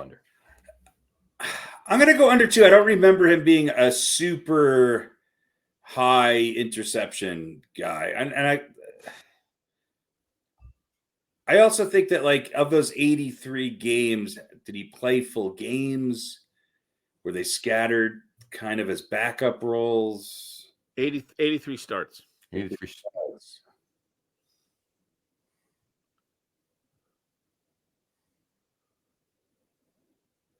I'll go over just to mix it up. All right, Johnny got this right. 61. 103 touchdowns and 61 interceptions. Yeah. All right, let's go for attempts. Attempts. 83 games. Over under 2,891 and a half. 2,891 and a half. 2,891. I'm gonna do the calculator. Like 2,891 attempts. 91 divided by 83. That games. seems a little low. I'm going to guess it's almost 35 attempts a game. Is it? Mm-hmm.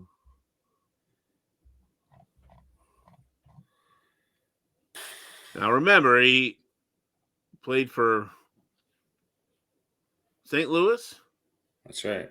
2010 through 2013, Mhm. Philly for a year, and then a couple years in Minnesota, where, let's see, 2016 was his last year as a full-time starter.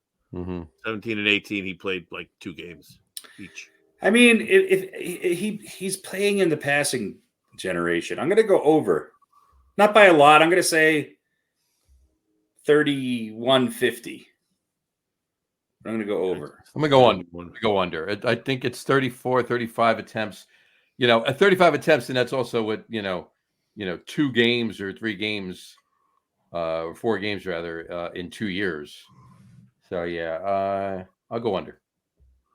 All right. Harry is correct. It is, in fact, an over, but a little bit less. It actually was 2,967.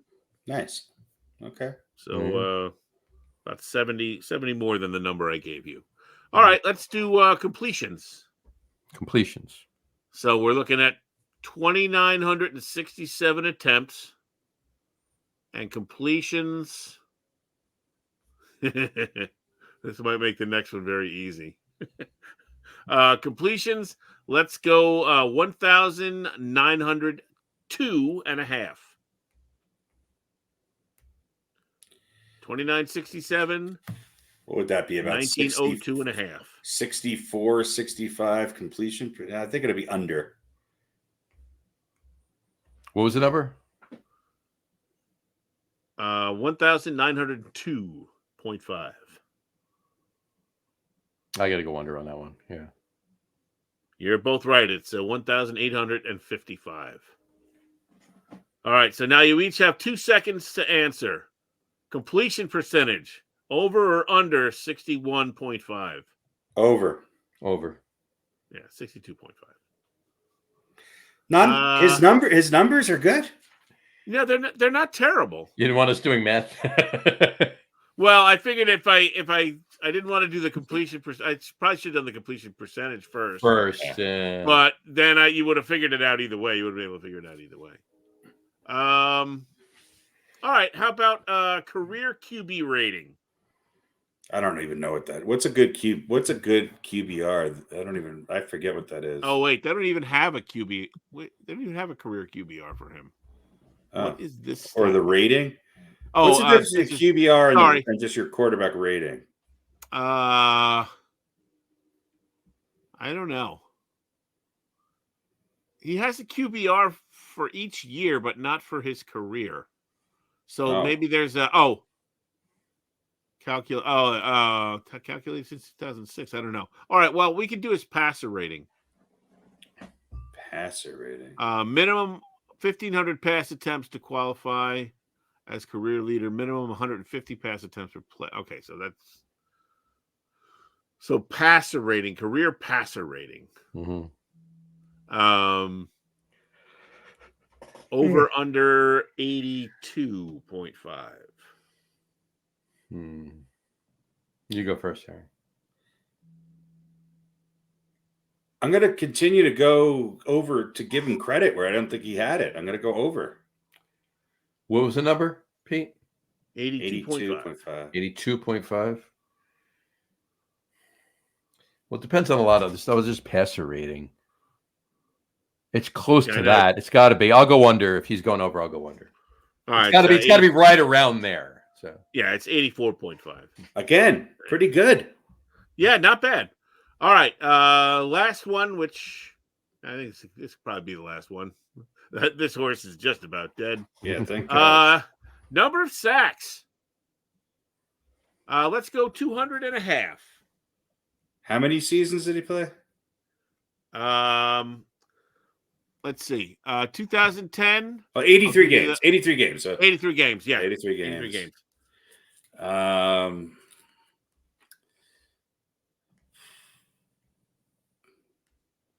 So 2 a game would be like 160.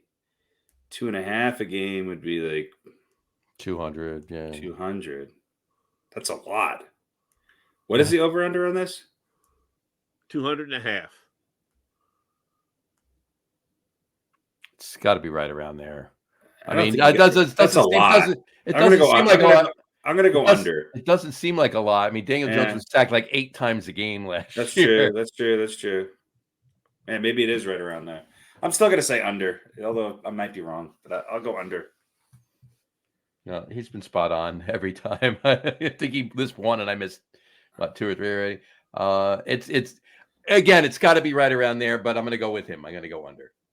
Yeah, it's 196. So it is you almost guys did exactly. good. John, I think you got one that Harry didn't get, and I think you got a couple that. There was one you just went opposite, but I think you legitimately had like two different. I think I got one he didn't get, and he got 2 I didn't get. So, yeah, so pretty good. I don't remember. Pretty good. I think I missed more than one. Anyway, all right, cool. So that's the over/under. Sam Bradford. Cool. Sam Bradford, better than I remember. Yeah, he was pretty good on the Rams. Was it not the Rams? Well, yeah, the Rams, right? Rams, yeah. St. Louis, yeah. But St. Louis, yeah. Yeah, I mean let's see, 2010, 7-9. So Stafford was right after him then, huh? Yeah, 2011, 1-9. Not Stafford. Who was the Goff was right after him, right? No. Yeah. 2019, yeah. No, well, Goff was on from 2016, I think. So yeah.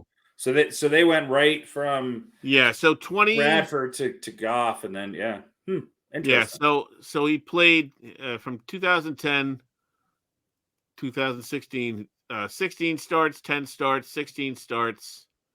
2013, 7 starts, 14 and 15, and then 2017 and 18 he played.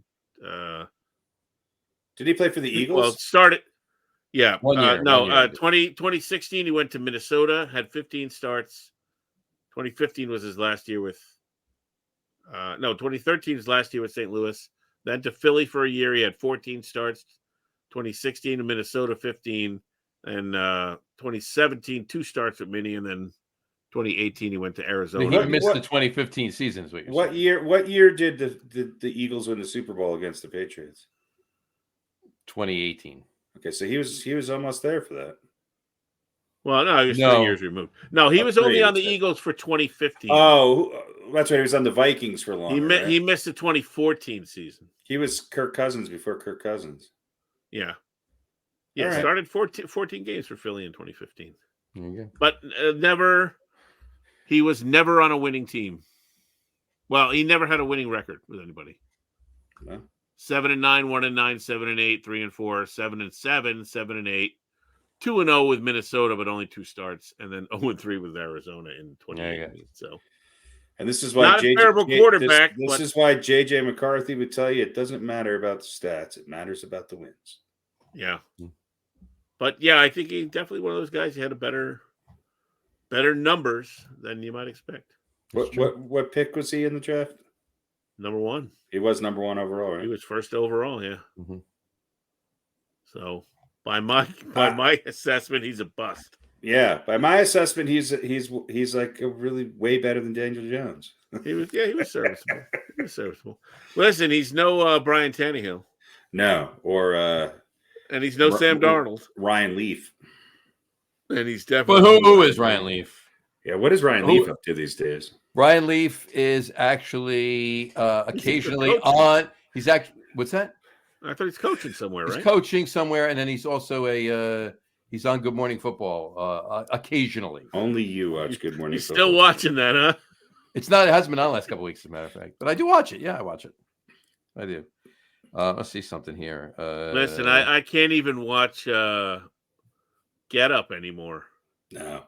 Listen, I love Mike Greenberg on the radio.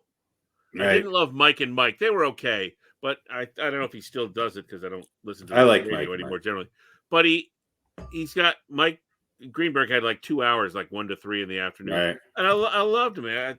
He was great. But he got on Get Up and like they made him so like he stopped shaving. He always had stubble and like was wearing Get Up is better than First Take. I'll tell you that much. It is, but not like the other. Like this was whatever. Yeah. This was back during the season. Like I was flipping through and it was on.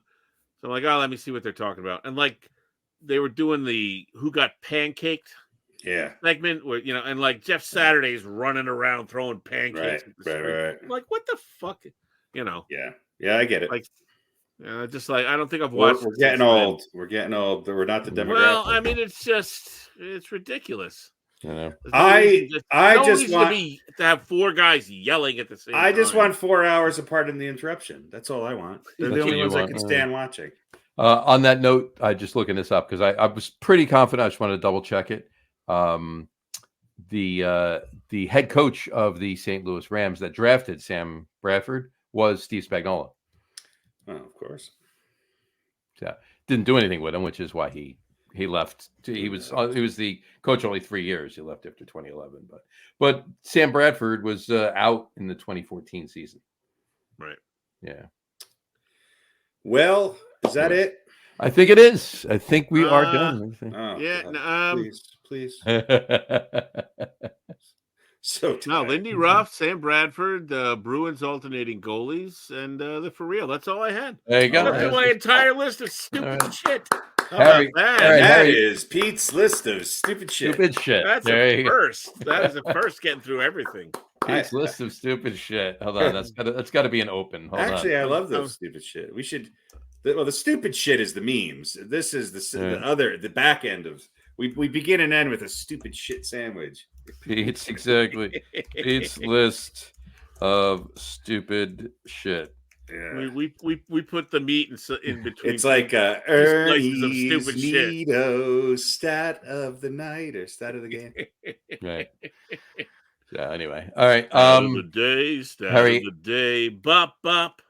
Harry, any information you want to give anybody? Any upcoming shows? We don't have any upcoming shows, but like us at our Instagram page at Log Noise. We're going to be starting a Kickstarter to get some vinyl albums pressed. Nice. And you can get a good deal on some pre-orders. We've got some new merch. And let's go Knicks and Nuggets, baby. There you go. Go for it. All right. Make sure you send an album to Jack White. He loves vinyl. I will. Send a self-addressed stamped envelope too. And even though we didn't talk about baseball, I just want to say one thing to my friends. The Mets look good, baby. The Mets look good. They look better today than they did the last couple of days. I'll tell you that, but they're looking all right. Look, considering where they started and where they are now, absolutely, baby. But they'll never win anything. They've won 7 out of their last 10.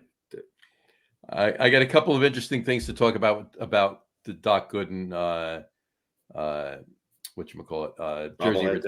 jersey retirement last Sunday. But I'll save that for the next show because we didn't talk about baseball today, so I'll keep it. It's just some quips. It's not timely. It's fine. It can go for there, so we'll do it then. But yeah, you're right. They are. So cool. All right. On that note, I say we wrap the show for today. What do you think? That's awesome. Yeah. Wrap it. We'll wrap it up. Thank everybody for watching. And for those of you just listening to the audio podcast, thank you for listening. Don't forget to visit our website, www.getonwithitpodcast.com. That's getonwithitpodcast.com. And please remember, like us and follow us on all of our social media, Facebook, Twitter, and Instagram. Just search for the Get On With It podcast. And of course, all of our shows are available on YouTube as well on the Logger Room channel. Remember, we go live with the video podcast on Facebook, YouTube, X, which was formerly Twitter, and Twitch every other Wednesday around 7:30 p.m. Eastern Time. And for those of you who just want to listen to the audio podcast, you can do so on our audio host, Spreaker, once it gets reconnected, as well as iHeart. Now it'll be soon. We apologize for that; it bounced back, so there's some connectivity issues, but it should be up and running in the next couple of days. But anyway, they spelled the word speaker wrong, so how good can they be? I know, right? Anyway, but you can also catch it on iHeartRadio, Apple Podcasts, Spotify, Odyssey, Audible, Google Podcasts, Amazon Music Podcast, TuneIn, Podcast Addict, Castbox, Deezer, Podchaser, Rephonic. Pretty much anywhere you can find audio podcast, you'll find the Get On With It Sports Podcast. And of course, and if you haven't done so already, please subscribe to one or more of those feeds, and you'll never miss a show. Again, thanks for following along with us. Have a great rest of your week. Have a wonderful weekend. Keep watching the NBA playoffs, and the Stanley Cup playoffs. And we'll talk to you in a couple weeks, folks. Take care. Cheers. Bye, everybody.